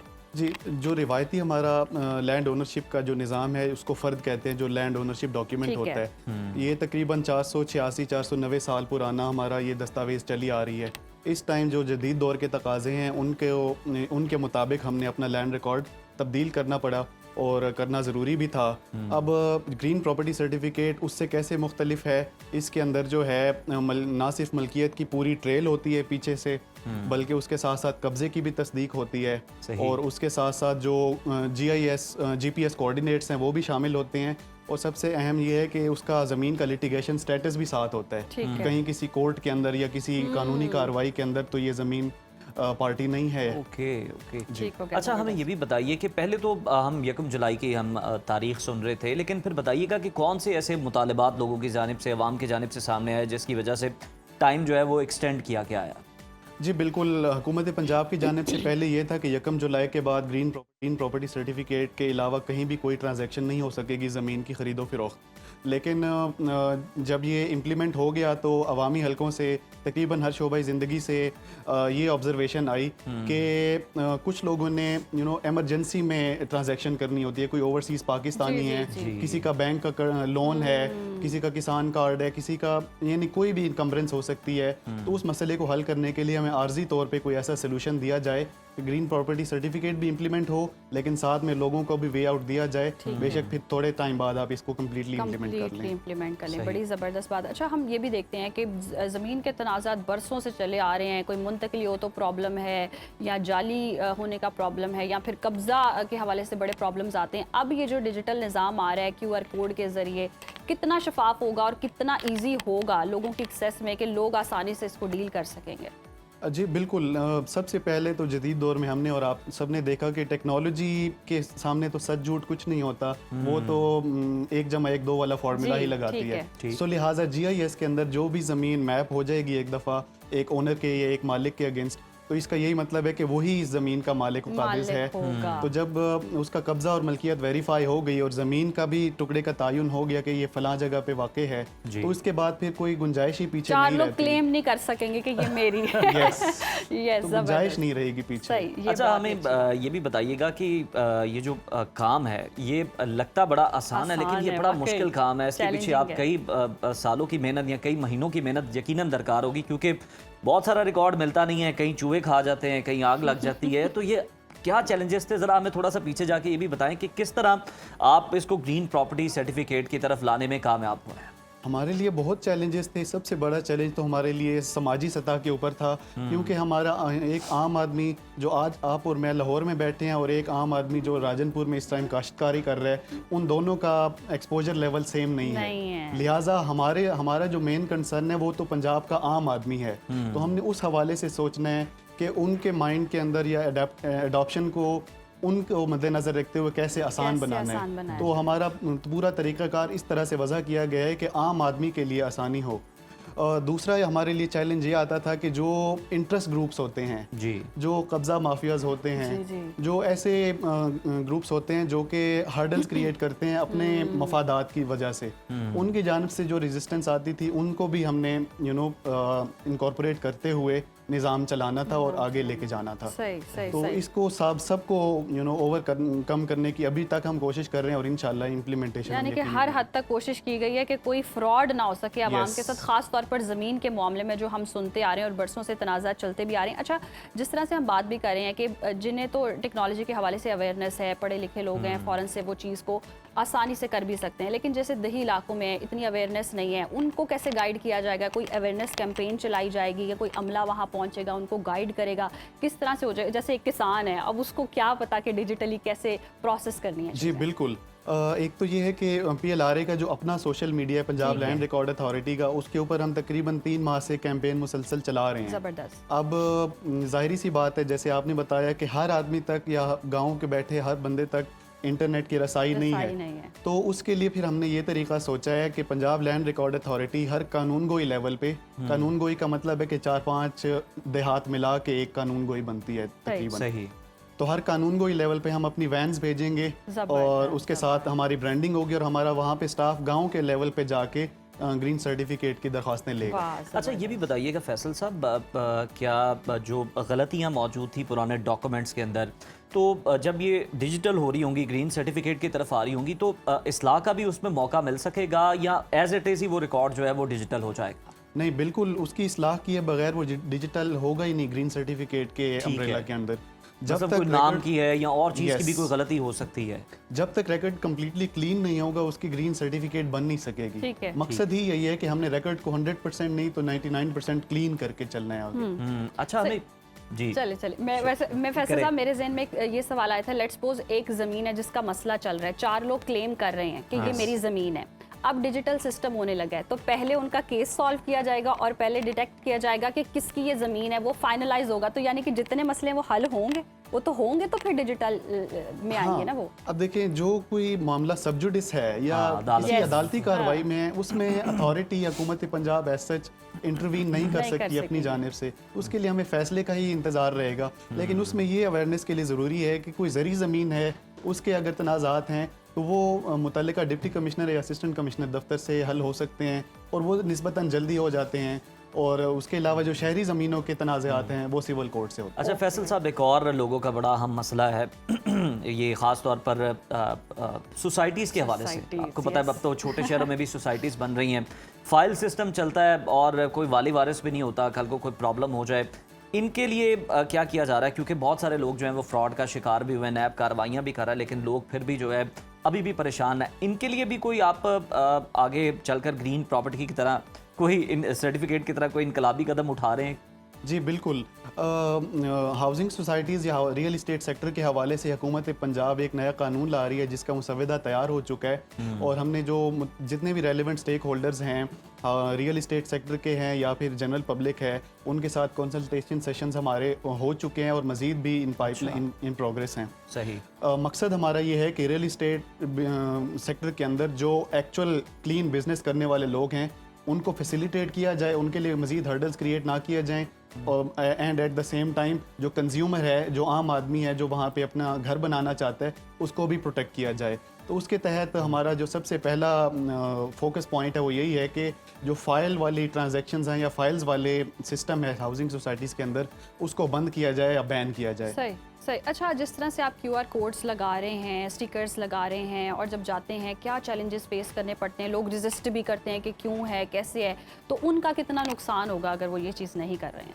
यू सी, हम किसी भी गांव के अंदर मिसाल है एक ज़मीन का सर्वे करने जाते हैं तो वहाँ लोगों के आपस में खानगी तनाज़ात होते हैं जो इनफॉर्मल होते ठीक हैं, है। जो रिकॉर्ड के अंदर रिफ्लेक्ट नहीं हो रहे नहीं हो होते रहे। हैं। अब जब हम सर्वे के लिए जाते हैं तो वो आपस में ज़मीन के, यानी उस सर्वे के दौरान ही उनकी लड़ाई हो जाती है, या सर्वे होने नहीं Yes. देते, जबकि कानूनी तौर पे कोई कदगन होता नहीं है, या कोई भी ऐसी सिचुएशन जो आम तौर पे ग्रीन सर्टिफिकेट के अंदर प्रोसेस में कोई हर्डल नहीं है, लेकिन लोगों के आपस में इनफॉर्मल में इश्यूज की hurdles वजह बहुत से है। हर्डल्स बन जाते हैं। तो सही। वो एक मामला है, उसमें फिर हम केस टू केस बेसिस उसका हल अच्छा निकालते हैं। फैसल साहब, रिफ्रेशर कोर्स भी करवा देते हैं, हम पहले भी ये डिस्कस कर चुके हैं, लेकिन एक बार फिर से ऑडियंस के लिए जिन्होंने शायद ये पहली दफ़ा वो देख रहे हो, बता दें कि आप या मैं या कोई आम शख्स गया है ग्रीन प्रॉपर्टी सर्टिफिकेट लेने के लिए, उसने कौन से डॉक्यूमेंट्स जो हैं वो लेके जाने हैं, तरीका क्या होगा स्टेप बाय स्टेप, लास्टली हमें ये बता दें। जी बिल्कुल।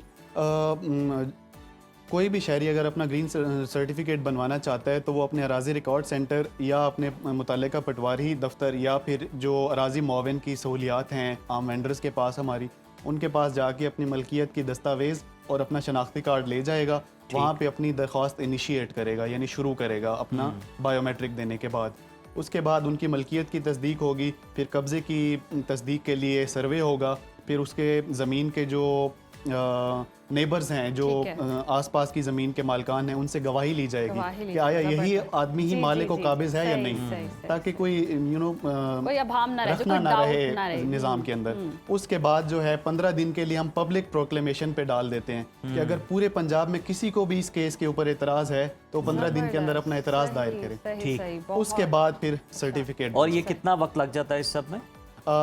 तकरीबन 3 से 4 हफ्ते। सही, 3 से 4 हफ्ते। जबरदस्त। सर्टिफिकेट उसके की कोई बाद- वैलिडिटी भी है कि कुछ सालों तक ये वैलिड रहेगा? ये हमेशा के लिए वैलिड सही, है। हमेशा के लिए वैलिड रहेगा। बिल्कुल बहुत ठीक है। ज़बरदस्त, बहुत Thank you शुक्रिया so फैसल much। साहब आपका। वाकई जी बहुत अच्छा एकदम, मुझे तो सुन के बहुत खुशी हो रही है सर, डिस्कस करके भी कि वहाँ हम ये ज़मीनों के देखें कि मसले हल लोगों हो को जाएंगे। बड़े-बड़े पढ़े यार। लिखे लोग हैं, ज़्यादातर को ये नहीं समझ आती ये डॉक्यूमेंट है क्या। डॉक्यूमेंट है क्या? जब अब इतने एक ग्रीन पलंदे। प्रॉपर्टी सर्टिफिकेट आ जाएगा तो वो सबके लिए इजी है, Easy है, ट्रांसपेरेंट है, और बिल्कुल। उसमें फ्रॉड के भी जो इम्कानात है वो बहुत कम है। तो ये बहुत अच्छा गवर्नमेंट का इनिशिएटिव है। तो जनाब आप भी फौरन से पहले अपना ग्रीन सर्टिफिकेट प्रॉपर्टी लें, सर्टिफिकेट बिल्कुल लें, resist वरना ना उसके करें बाद और तंग ना आप करें। फिर आपको मुश्किल होगी प्रॉपर्टी बेचते हुए या खरीदते हुए। तब भी बनवाना तो बेहतर है पहले बनवा के आप पहले रख लें। बनवा लें, और बड़ी आसानी है और बहुत ही आसान तरीका है। और जमा पूंजी लोगों ने जो लगाई होती है और प्रॉपर्टी एक बनाई होती है और वो जब लुट जाए या फिर वो जाली क्लेम कर दे, कोई कब्जा कर दे, तो बड़े प्रॉब्लम्स होते हैं। ये सारे प्रॉब्लम्स का अगर हुकूमत आपको सोल्यूशन दे रही है तो थोड़ा सा आपको भी कोऑपरेट करने की ज़रूरत है। इस मैसेज के साथ अभी वक्त ब्रेक का, देखते रहिए सुनो पाकिस्तान। Welcome back viewers. और अक्सर लोग जब सुबह सोकर उठते हैं तो शीशे में अपना चेहरा देखकर परेशान होते हैं क्योंकि उनकी आंखें गैर मामूली तौर पर सूजी हुई या पफी होती हैं। आमतौर पर समझा यही जाता है कि शायद रात को नींद पूरी नहीं हुई या देर से सोने की वजह से ऐसा हुआ है, लेकिन तिब्बी माहिरीन के मुताबिक आंखों के गिर्द ये पफीनेस सिर्फ नींद की कमी नहीं बल्कि जिस्म के अंदर छुपी कई दीगर वजूहात और बीमारियों का सिग्नल भी होता है। और मोटापा, high blood pressure, sugar, cholesterol और यहाँ तक कि हमारे बैठने और सोने की आदत भी इस सोजन का जो है वो बायस बन सकती हैं। और रात को नमकीन चीज़ों का ज़्यादा इस्तेमाल या पानी की कमी भी सुबह आँखों को जी स्वेल कर देती है। और अब स्वेलिंग के पीछे छुपी जो असल वजूहात हैं वो भी जान लेते हैं और हर्बल तरीके से इसका क्या इलाज है, कुदरती तरीक़ों से कैसे इसको दूर किया जा सकता है, ये तो वन एंड ओनली जानी मानी हर्बलिस्ट नईमा आपा ही बता सकती हैं। तो उनके पास चलते हैं वक्त ज़ाया किए बगैर। बहुत शुक्रिया आपके वक्त का। वेलकम टू सुनो पाकिस्तान। और आपा सारे मसाइल आपने सुन लिया और मसलों का हल से पास है। पूरा फेस पफी हो या आंखें पफी हो, ये सुबह क्या होता है कि एकदम से आप डर जाते हैं कि रात में तो मैं स्मार्ट था, सुबह में क्यों भूल गया हूँ, क्या हुआ ऐसा। तो अक्सर लोग कहते हैं तुम्हारा रात वो पानी में, मजाक भी बना रहे होते हैं कि तुम्हारा ना लगता है मुँह पानी में रख के छोड़ दिया इसलिए स्वेल हो गया। ये क्या प्रॉब्लम है? भूल गया है। बिस्मिल्लाहिर्रहमानिर्रहीम, अस्सलाम वालेकुम। सारे मसलों का हल एक्चुअली मेरे पास नहीं है, सारे मसलों का हल है नेचर के पास। नेचर ठीक के है, और मैं पास, नेचर पे exactly, काम कर रही जी। हूँ। ठीक है, मेरी सिर्फ ये स्पेशलिटी है कि मैं नेचुरल चीज़ें, सस्ती चीज़ें, आसान चीज़ें आप लोगों के लिए लेके आती हूँ। सारे मसले आप लोगों ने नो डाउट बयान कर दिए हैं, ये सारे इसी तरीके से हैं। देखिए रात को ख़ास तौर पर जिस तरह आपने बताया कि नमक ज़्यादा खाना या चिकनाई वाली चीज़ें ज़्यादा खाना है जो आप मिस कर गई हैं, सबसे बड़ी जो चीज़ें हैं रिफाइंड चीज़ें खाना, ये सारी चीज़ें, और सबसे बड़ी नींद की कमी, मोबाइल का इस्तेमाल, ये हमारी इन बीमारियों की वजूहात बनती है। लेकिन आज हमने देखिए स्वेलिंग को जो टारगेट किया वो रात को एक तो आप हल्का गर्म नीम गर्म पानी जो होता है वो लाजमी बताते हैं ना कि सुबह नीम गर्म पानी पीना चाहिए। मैं कहती हूँ रात को भी आखिरी जो आप पानी पी रहे नीम गर्म पानी पिए आप। अच्छा। हाँ जी, नीम गर्म पानी भी पी के देखें, ठीक है, फिर बताइएगा कि कितना उसका अच्छा इफेक्ट आएगा कि आपकी एक आप कहते हैं ना कि डिटॉक्स हो जाते हैं इजीली, ठीक है। सुबह आप लेमन डाल के पीते हैं नीम गर्म पानी में, इसी तरीके से सेम आप रात को पीजिएगा। आप देखेंगे कि इसका एक बहुत बड़ा फायदा होगा क्या कि आपके अंदर से टॉक्सिन्स सुबह उठते ही खारिज होंगे, या आधी रात के पिछले पहर, जो क्योंकि नींद का सही जो टाइम है वो 9 बजे से लेके तहज्जुद तक का, इशा से तहज्जुद तक का टाइम है, ठीक है, नींद का, जिसमें हमारे ऑर्गन जो है वो रिपेयर हो रहे होते हैं। तो उनको हम टाइम देते नहीं है। दिन को हमने रात बना लिया, रात को हमने दिन बना लिया, नेचर से हम दूर हो गए, फिर नेचर इंतकाम लेती है। अच्छा, ये सारी चीज़ें हैं, पफीनेस है, स्वेलिंग है, मोटापा है, इनमें एक जो ख़ास चीज़ है जो कहते हैं ना कि जो आपका फेस है ना, ये आपकी अंदर की सेहत के बारे में बताता है कि आपकी सेहत कैसी, इंडिकेशंस होती हैं, ठीक है। लेकिन वैसे भी ग्लोइंग फेस है, सेहत का आईनादार है आपकी। हाँ, सेहत बिल्कुल आईनादार है, बिल्कुल। इसी तरीके से मैं आज जो ख़ास तौर पे आप लोगों को बताने के लिए, जो टारगेट करने के लिए, वो जो आपकी खूबसूरती को ख़ास तौर पे मान करते हैं, आप देखते हैं ना कि फैट्स, ठीक है, पीली चर्बी अक्सर आप लोगों ने देखा होगा ये जमा हो जाती है आंखों के इधर, ये वाले एरिया और ये वाले एरिया में। मैंने खास तौर पे जो मुझे ज्यादा कहते हैं कि दुख लगा यंगस्टर्स को देख के, ठीक है, बुढ़ापे में हमने कभी कभार देखा था, लेकिन यंगस्टर को देख के मुझे खास तौर पे ज्यादा धचका लगा। बड़ी रिसर्च की, बहुत आसान चीजें सामने आई, लेकिन आज एक अनोखा टोटका भी लेके आई, वो एंड पे बताऊंगी। पहले हम आसान चीजें, वो भी बहुत आसान है, ठीक है, अनोखा भी बहुत आसान है। मौसम था इसलिए मैंने जोर देके ये सेगमेंट रखवाया ताकि सबका भला हो जाए। देखिए सबसे पहले आप कोलेस्ट्रॉल को कंट्रोल करें। कोलेस्ट्रॉल को हमने किस तरह कंट्रोल करना है? रिफाइंड चीजों से हटके नेचर के करीब जाके चंद मिनट की वॉक, और चंद एक चीजें मैं टिप्स आप लोगों को देने लगी हूँ कि आप लोगों ने सुबह अदरक लहसुन का जो शानदार निहार मुँह पीना शुरू कर दें। जो मैंने आप लोगों को नीम गर्म पानी सुबह शाम बताया, आप ये लेना शुरू कर दें। ये आपके बैड कोलेस्ट्रॉल को आपकी बॉडी से आउट करता है, ठीक है। ये जो निशानी होती है ये बढ़ते हुए कोलेस्ट्रॉल की, ये जो फैट जमा होती है खास तौर पे, और या कहीं ना कहीं शुगर की तेज होने की इंडिकेशन। सम टाइम ऐसे होता है कि हमें इन्फेक्शन ज्यादा हो जाता है, सम टाइम ये होता है कि हमें ये वाले बम्प्स सम टाइम, ठीक है ना, मैं सम टाइम कह रही हूँ। कोलेस्ट्रॉल में मिनिमम मैक्सिमम हर टाइम देखने में आता है, ज्यादा से ज्यादा। तो इसका इलाज बहुत आसान है। आपने सुबह शाम नीम गर्म पानी हल्के से लेमन के साथ लेना है। अदरक और लहसुन का जो शानदार इस्तेमाल करना है, बहुत आसान तरीका है। आपने देसी लहसुन के 3 जवे, थोड़ा सा अदरक, इसको पानी में बॉईल करके शहद और लेमन डाल के इस्तेमाल करें 2 टाइम। इंशाल्लाह आपका बैड कोलेस्ट्रॉल जो है वो कंट्रोल हो जाएगा। सेकंड, दारचीनी का इसमें बहुत बड़ा किरदार है। दारचीनी का आप सिंपल रात को दारचीनी सोख करके रख दें पानी में, गर्म पानी डाल दें, ठीक है। 1-1.5 इंच का टुकड़ा दारचीनी का आपने उसके अंदर गर्म पानी डाल दिया, ढक के रख दिया। सुबह आप पियेंगे तो आपका कोलेस्ट्रॉल भी, साथ में आपका शुगर, दोनों कंट्रोल होंगे सिर्फ एक दारचीनी से। आप आजमा के देख ले, ठीक है। अगली चीज जो आई है आजकल आया हुआ, ये भी बता दें कि दारचीनी कौन सी वाली? गोल वाली दारचीनी, ठीक है ना हो किसी के पास तो फिर ये दारचीनी भी कर सकते हैं, ठीक है। थोड़ी सी क्वांटिटी ज्यादा कर दीजिए, थोड़ी सी क्वांटिटी ज्यादा कर दें, ठीक है। अगली चीज आप लोगों को जो नजर आ रही है, एक और जो शानदार बताऊं, फिर मैं अपनी मेडिसिन की खास फार्मूले की तरफ चलूंगी। ये हर फार्मूला खास है। कुदरत ने, नेचर ने हमें वो चीजें दी है जिनको हमने इग्नोर करके आगे चले गए हैं। तो फिर ये कि हमें फिर बैक टू नेचर आना पड़ रहा है, मेरे स्लोगन की तरफ आना पड़ रहा है। ये हिबिस्कस फ्लावर नजर आ रहे हैं, आजकल फ्रेश भी नजर आ रहे हैं कहीं कहीं, लेकिन मेरे पास ये देखें कितनी खूबसूरत हालत में ये ड्राई फॉर्म में है, और साथ में है अजवाइन। अजवाइन आपने सिर्फ क्या करना है, इसको ना बॉयल करना ना कुछ, सिर्फ आपने 1 चुटकी अजवाइन, 2 इसके अंदर से हिबिस्कस के फ्लावर लेने हैं और ऊपर से गर्म पानी डालना है, 5 मिनट ढक के रख दें। उसके बाद आप ये जो शानदार दिन में किसी टाइम भी ले सकते हैं, ठीक है। कितनी तरह के बता दिए मैंने आप लोगों को, 2, 3, 4 तरह के। आप इसमें से अगर एक भी फॉलो कर लेते हैं तो आपकी जिंदगी आसान हो जाएगी।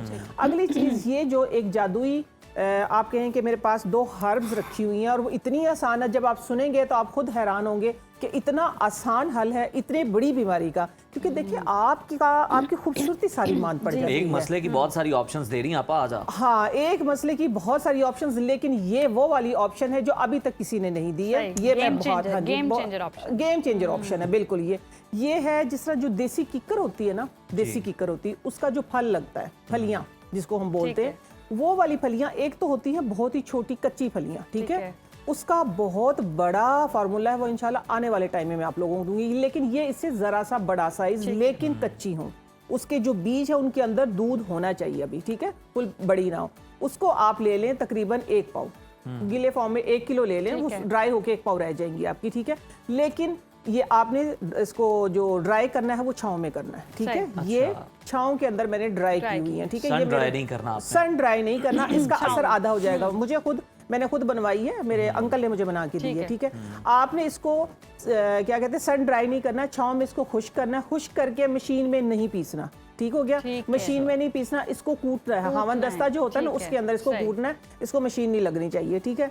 सेकंड जो चीज़ है वो सबका फेवरेट है, सब इस बारे में जानते हैं, अश्वगंधा, ठीक है। अश्वगंधा और किक्कर की फलियां जो हैं, इनको आप बराबर मिकदार में ड्राई होने के बाद, अश्वगंधा तो मिलता ही ड्राई फॉर्म में, ये हर्ब में जिनसिंग का एक किरदार रखता है, ठीक है, जिनसिंग की एक ताकत रखता है। तो आपने किक्कर की फलियों का पाउडर और साथ में अश्वगंधा दोनों बराबर मिकदार में लेके, इनको आप लोगों ने मशीन में नहीं कूटना, हवन दस्ते में कूटना है। कोशिश करें कि हवन दस्ती की बजाय आपके पास लकड़ी वाला होना चाहिए, जो चट्टू वट्टा होता है, ठीक है, जो पुराने जमानों में होता था, तो उसका असर बहुत अच्छा होगा।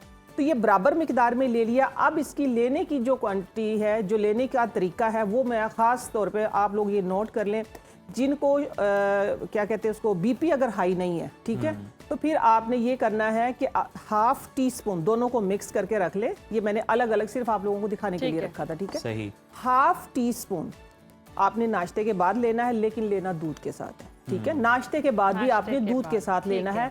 1/2 टीस्पून ही आपने रात को खाने के बाद लेना है, लेना दूध के साथ है, दोनों टाइम दूध के साथ लेना है। अब ये कि दूध मलाई तो हो। यहाँ पे एक सवाल भी पैदा होता है, बहुत सारी मेडिसिन जो होती है वो रेकमेंड की जाती है कि आपने लेनी ही दूध के साथ है, पानी के साथ। इसकी वजह क्या होती है? इसकी वजह ये होती है कि तासीर का फर्क होता है, कि तासीर किसी चीज की गर्म होती है, किसी चीज की ठंडी होती है। अच्छा। कि एक आप साथ में जब दूध लेते, टॉनिक होता है आपके अंदर, खुदा ना खास्ता गर्मी, हिद्दत, तो ये एक कुदरती टॉनिक ऐसा जो आपको हील करता है, कंट्रोल बैलेंस क्रिएट करता है। इस तरह के कॉम्बिनेशन होते हैं, वो दोनों की पावर्स को बढ़ा भी देते हैं, लेकिन बैलेंस करता है, एक्चुअली बैलेंस करता है, ठीक है। लेकिन ये बात भी, अब आपका सवाल, इसी के ऊपर मैं एक और बात आपको बता देती, कभी भी ठंडे दूध से, ठंडे पानी से मेडिसिन नहीं लेनी, हमेशा नीम गर्म से। हाँ जी, ये बूस्ट करती है, ये इसके असर को तेज करती है, बूस्टर के तौर पे।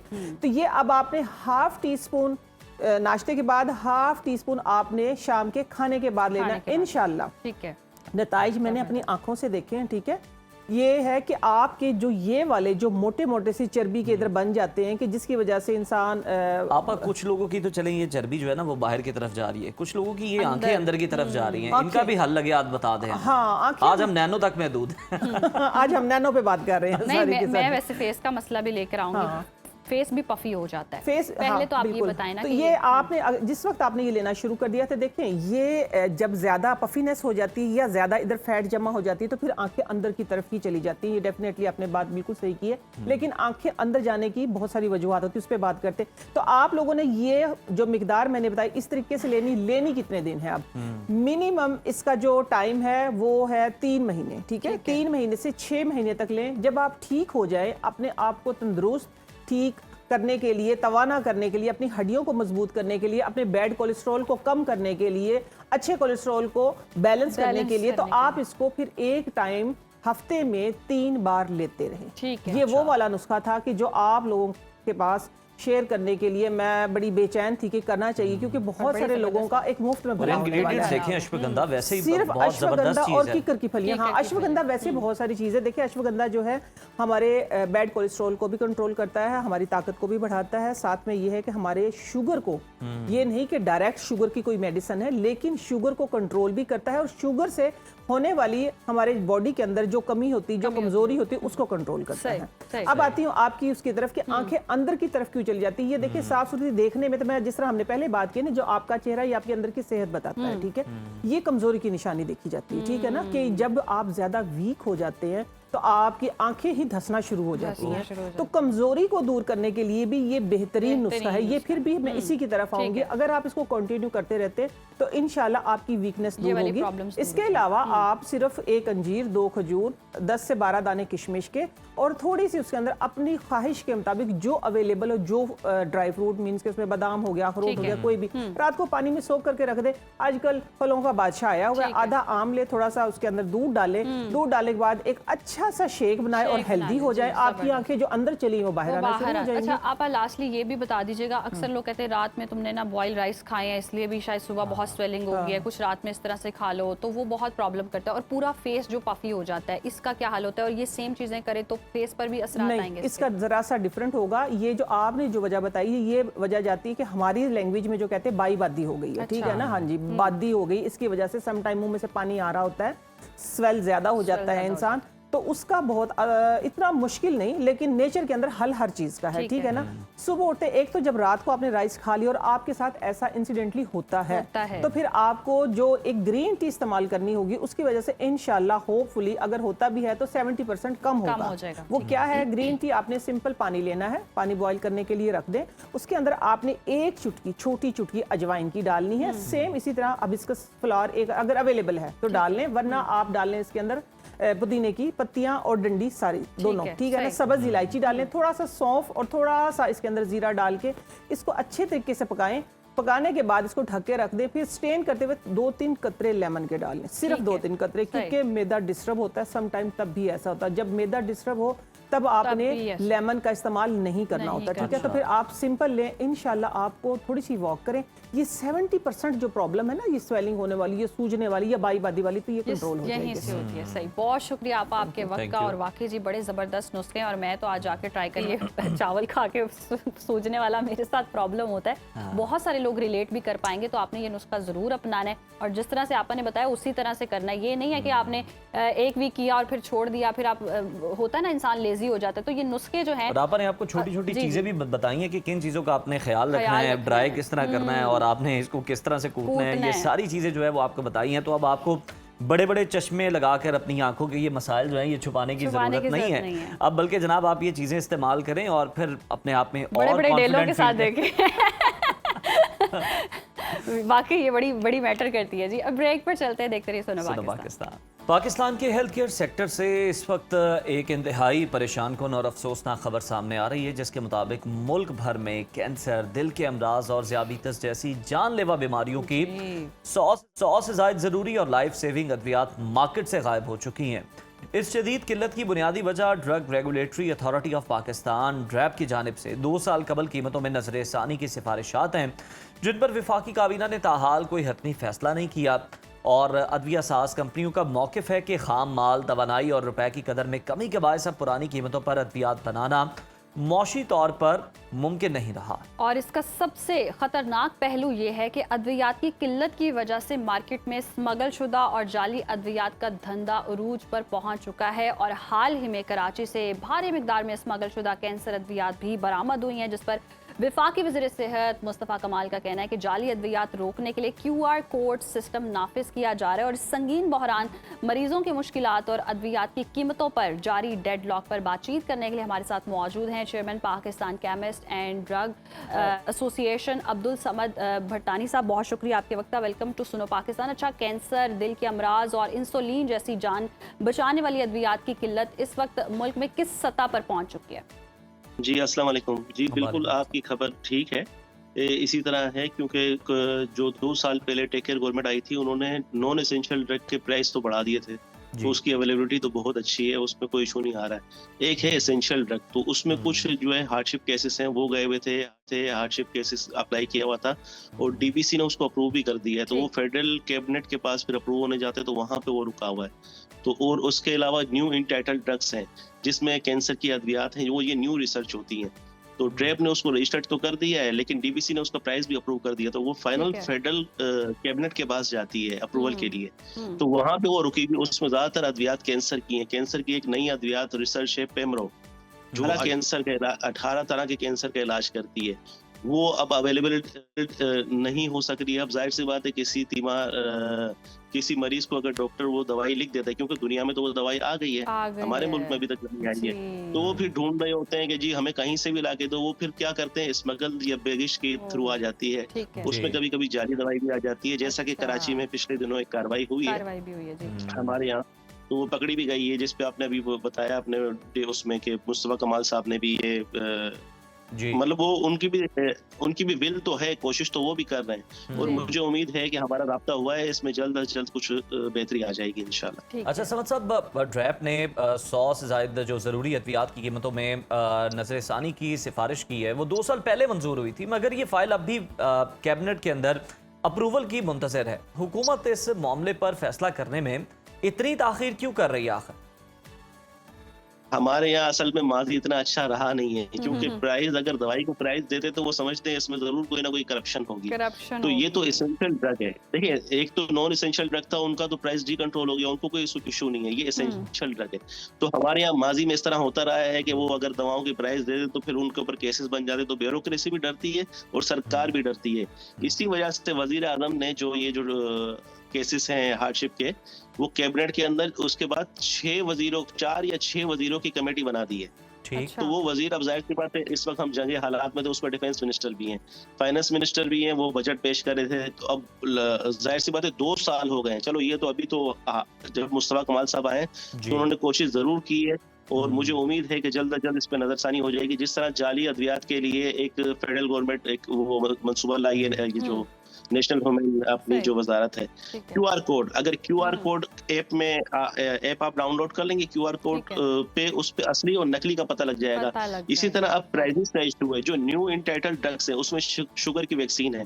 अब मल्टीनेशनल कंपनियां बंद करके चली गई हैं, और अगर कोई नई कंपनी बाहर से यहाँ पे अपना स्टॉक लेकर आ रही है, ड्रेप ने उसको रजिस्टर्ड भी कर दिया है और डीपीसी ने उसका प्राइस अप्रूव भी कर दिया, लेकिन वो फेडरल गवर्नमेंट में रुकी हुई है, फेडरल कैबिनेट में रुकी हुई है। फेडरल सही। कैबिनेट अप्रूव करेगी तो वो शुगर की जो इंसुलिन वैक्सीन है वो मरीजों को मिल सकेगी। कैंसर की दवाई सबसे ज्यादा इसमें अहम है, जो सही। नई रिसर्च है। सही। तो हमारी तो सरकार से अपील है, फेडरल गवर्नमेंट से अपील, उनसे रब्ता भी हुआ है, और हमें उम्मीद है कि अल्लाह करेगा ये जल्द से जल्द ये मसला हल हो जाएगा। मसला हल हो जाए। सही, इंशाल्लाह हम दुआई कर सकते हैं। अच्छा अब्दुल समद साहब, ड्रैप की प्राइसिंग कमेटी ने 100 ज़रूरी अद्वियात के साथ 45 नए केमिकल पर मबनी अद्वियात की कीमतें भी तय कर रखी हैं, जो काबीना की खुसूसी कमेटी के पास अटकी हुई हैं। इस गैर यकीनी सूरत हाल को ख़त्म करने के लिए फौरी ऑप्शंस क्या हैं? ये 2024 के शायद फरवरी की ये मीटिंग है, और ये 62 मीटिंग, 63, 64, 65, 67, 68, 69, 7-8 मीटिंग्स में सब चीजें अप्रूव होती हैं, और ये एक दिन का प्रोसेस नहीं होता, इसमें भी काफी टाइम लगता है। अब तो ये डीपीसी अप्रूव कर चुकी है, सारा फाइनल हो चुका है, अब सिर्फ फेडरल कैबिनेट ने अप्रूव करना है, क्योंकि वजीर आजम ने कमेटी बना दी है, और वो कमेटी अगर रिकमेंड कर दे तो फिर वजीर आजम इस पर फैसला करने पर आसानी होगी। और मुझे लगता है ये फैसला लेट करने में जो सबसे बड़ा आंसर वो यही है कि क्योंकि हमारे यहाँ पिछला माजी अच्छा रहा नहीं है, अगर दवाई का प्राइस दे दे तो उसमें लगता है कि इसमें जरूर करप्शन हुई होगी, तो इस वजह से शायद सरकार भी डर रही है। समझ साहब, माजी का नहीं लेकिन बल्कि हाल में भी गवर्नमेंट जो है जो डिले कर रही है, उसकी वजह यही समझ आती है कि हुकूमत को ये लगता है कि बहुत ज़्यादा जो है, यानी आप कह लें कि गैर फितरी जो है वो प्राइसेस जो है वो बढ़ाई जा रही हैं, ज़मीनी हकायक कुछ और हैं, लेकिन आप लोग अवाम पर बोझ जो है वो ज़्यादा डालना चाह रहे हैं। इसका क्या जवाब देंगे आप? सर, जो नॉन एसेंशियल ड्रग है उसको तो डी कंट्रोल कर दिया ना, जो लास्ट ईयर गवर्नमेंट आई है, तो वो तो उसका प्राइस तो बार बार बढ़ जाता है, उसका असर एसेंशियल ड्रग पे आ रहा है, क्योंकि आप जाहिर सी बात है उसका प्राइस बार बार बढ़ जाता है, मीडिया पे भी शोर होता है, तो वो तो डी कंट्रोल है। ठीक है। अब वो एसेंशियल ड्रग उस वजह से शॉर्ट हो गई। अब ये तो समझ साहब, उसको फिर रेगुलेट करने वाला ही फैसला जो है वो बेहतर था। बिल्कुल रेगुलेट करने वाला फैसला बेहतर था, लेकिन रेगुलेट करने वाले में वो इतना लेट करते थे कि उन्होंने उसको इस जगह पे लिया है कि उनको बिल्कुल डी रेगुलेट कर दिया। अब नजर तो रखते हैं, लेकिन वो उस तरह नहीं है, सिर्फ आपने उनको बताना है नॉन एसेंशियल ड्रग का प्राइस और फिर उसको आप इंक्रीज कर देंगे। अगर उस वक्त जो पोजीशन इस वक्त है एसेंशियल ड्रग की, अगर नॉन एसेंशियल पे वो पोजीशन होती तो इस तरह ना होता। जिसका प्राइस अगर जरूरत है तो दे दो, अगर आप नहीं दोगे तो वो बंद कर देगा, या उसकी फिर शॉर्टेज हो जाएगी, तो फिर यही होगा कि मरीज को दवाई नहीं मिलेगी। सही। और यही प्रॉब्लम हम देख भी रहे हैं फेस भी करनी पड़ रही है। लेकिन अगर ये आप QR कोड वाला सिस्टम बता रहे हैं और अगर इस पर वाकई उस तरह से इम्प्लीमेंटेशन होता है और शफाफियत होती है तो मरीजों को सहूलत भी मिल सकती है। अच्छा, अगर वफाकी काबीना ने इन केसेस को फौरी तौर पर मंजूर या मुस्तरद ना किया और ये डेडलॉक बरकरार रहा तो आने वाले दिनों में क्या सिचुएशन हो सकती है? मेरे या तो मंजूर कर दें या मुस्तरद कर दें, लेकिन मुझे नहीं लगता कि इसमें कुछ ऐसी अद्वियात हैं कि जो मुस्तरद होंगी। इसमें कैंसर की अद्वियात हैं, बहुत बहुत अहम अद्वियात हैं। तो इसीलिए तो डीपीसी ने अप्रूव किया। डीपीसी तो ड्रेप के जो ब्यूरोक्रेसी है वो तो इसमें बहुत माहिर है, तो इसके बाद तो उन्होंने अप्रूव किया है। लेकिन फेडरल गवर्नमेंट फेडरल कैबिनेट में इसलिए भेजती है कि उसमें करप्शन ना हो। अब जाहिर सी बात है, वजीर आज़म ने उसमें कमेटी बना दी, उसमें मुख्तलिफ वजीर डाल दिए हैं, डिफेंस मिनिस्टर, फाइनेंस मिनिस्टर। तो मुझे नहीं लगता कि अब ये काम थोड़ा लेट होगा। अभी तो काफी लेट हो गया, लेकिन आप लोगों ने आवाज उठाई है, हमने आवाज उठाई है, तो इंशाल्लाह मुमकिन है कि ये काम जल्द हो जाएगा। और इसमें जो मुस्तफा कमाल साहब हैं, उनका इंटरेस्ट बहुत ज्यादा है और वो भी कोशिश कर रहे हैं इंशाल्लाह उन तक भी आवाज पहुंची है और उनको समझ आ रही है कि हाँ ये क्या इशू है।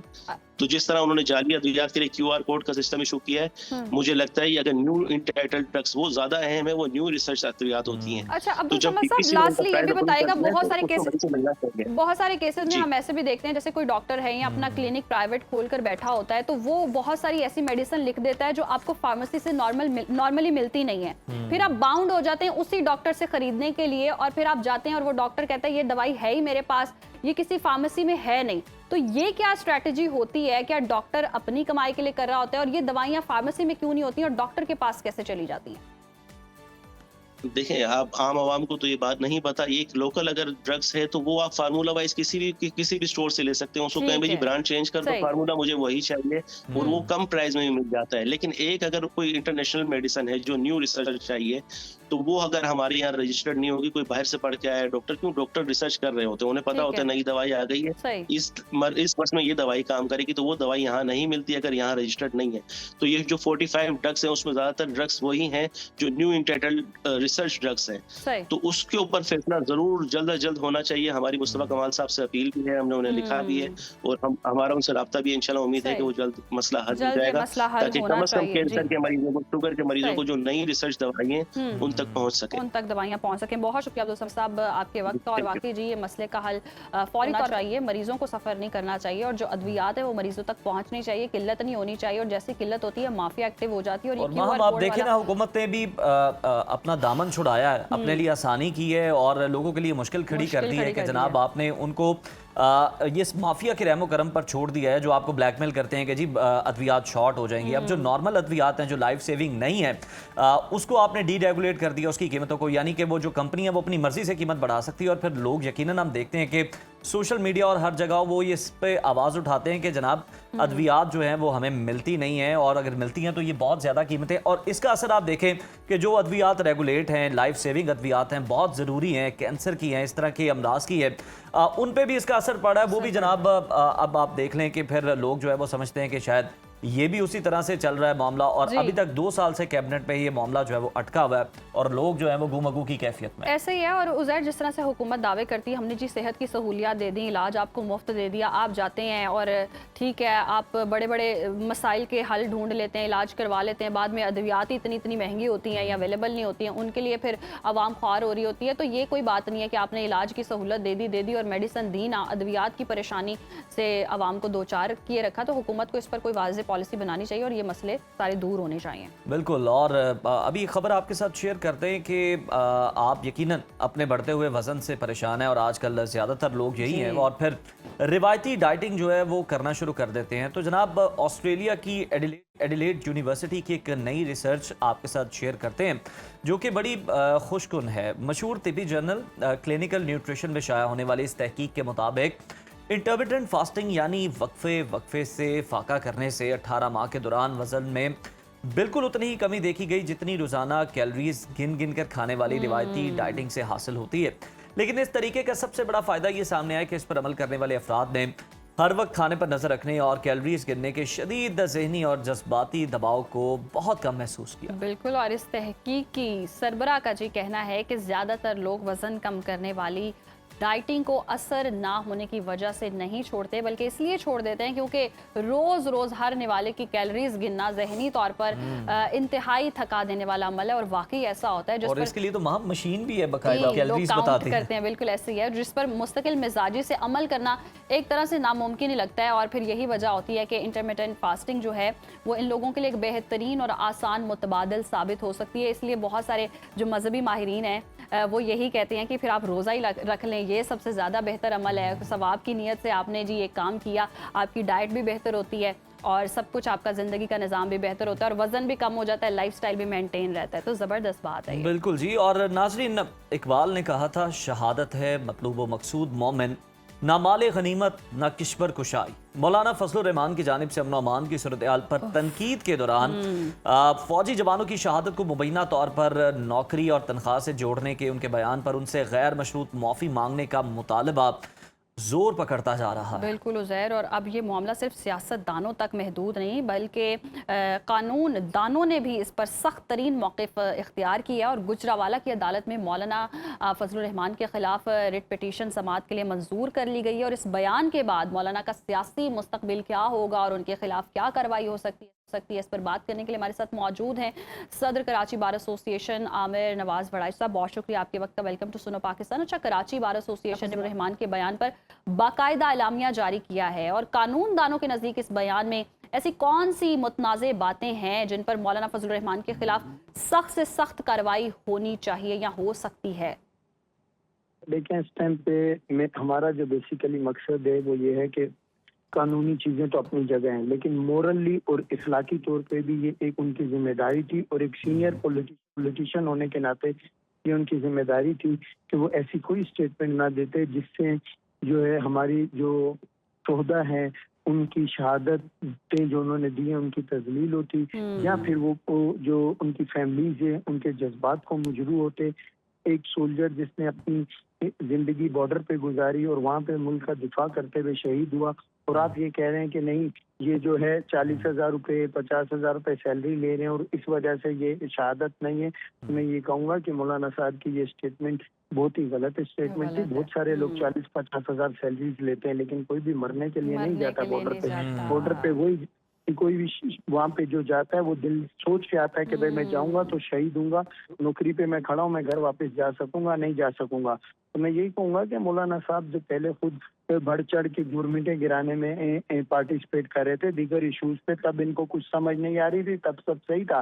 तो अब उनका क्या इंटरेस्ट है वो ज्यादा बेहतर जानते हैं, वो क्यों ब्लैकमेल करना चाह रहे हैं।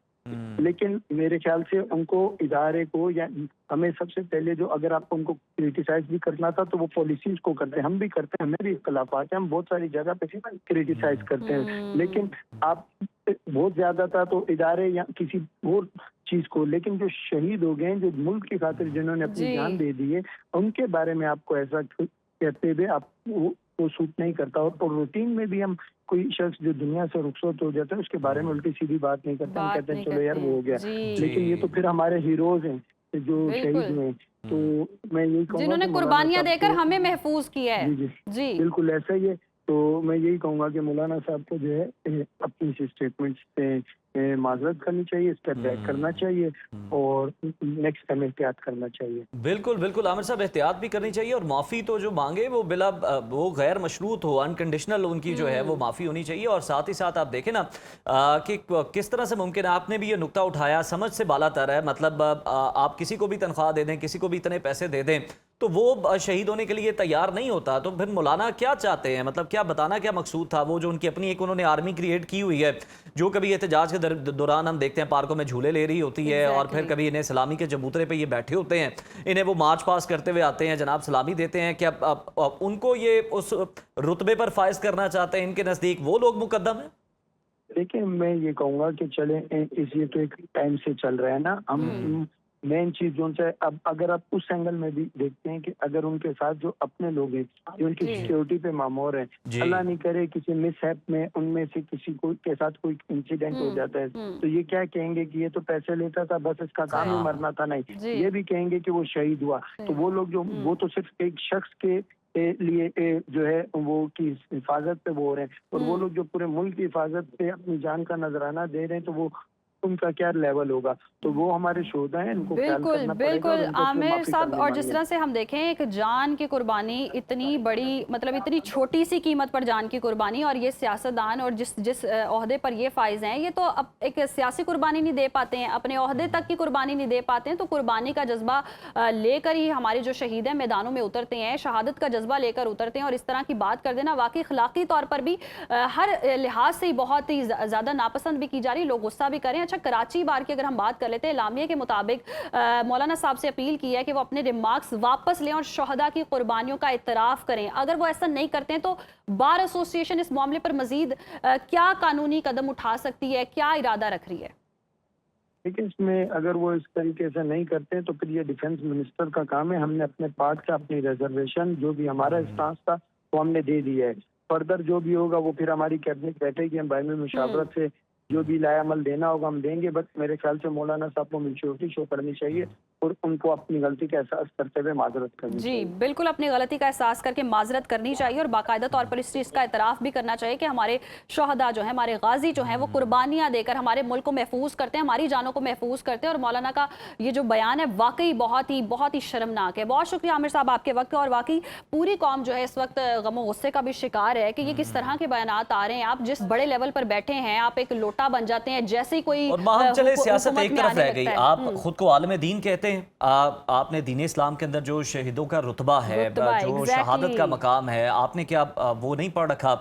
आपको तो उसका प्रचार करना चाहिए। लेकिन आप ये किस तरह की बात कर रहे हैं? शहीदों की दिल आज़ारी कर रहे हैं, उनके ख़ानदानों की दिल आज़ारी कर रहे हैं, जिन्होंने कॉज के लिए, अपने मुल्क के लिए, अपने दीन के लिए उन्होंने जनाब कुर्बानियाँ दी हैं, अपने वतन को महफूज करने के लिए, हम सब के लिए उन्होंने कुर्बानियाँ दी हैं। आप इस तरह उन पर तनकीद नहीं कर सकते, और आपकी जो माफ़ी हो ये बगैर किसी अगर मगर के होनी चाहिए, अनकंडीशनल होनी चाहिए। और यहाँ देखें उज़ैर, कितनी कुर्बानियां देकर, कितनी तकलीफें काटकर, अपने प्यारों से वो दूर रहकर, किधर दूर दूर जाकर इतनी ट्रेनिंग कर इतना सब कुछ करने के बाद छोटे कितने यंग लड़के होते हैं जिनके आगे पूरी जिंदगी पड़ी होती है, लेकिन वो सोचते भी नहीं है अपने मुल्क पर, हम पर अपनी जान कुर्बान करने के लिए एक लम्हा नहीं सोचते। हमने कितने केसेस देखे हैं, किसी की शादी होती है, वो पहली अपनी रात में मतलब बीवी को छोड़कर वो जंग के मैदान में चला जाता है, खानों के निवाले छोड़कर ये शहीद जो हैं, ये गाजी जो हैं, ये हमारे फौजी नरम बिस्तर पर सोने वाले जो है, वहां आप देखें कि वहां पर बेचारे किस तरह पत्थरों को अपना जो है वो तकिया बनाते हैं, वहां पर वो बेचारे किस तरह से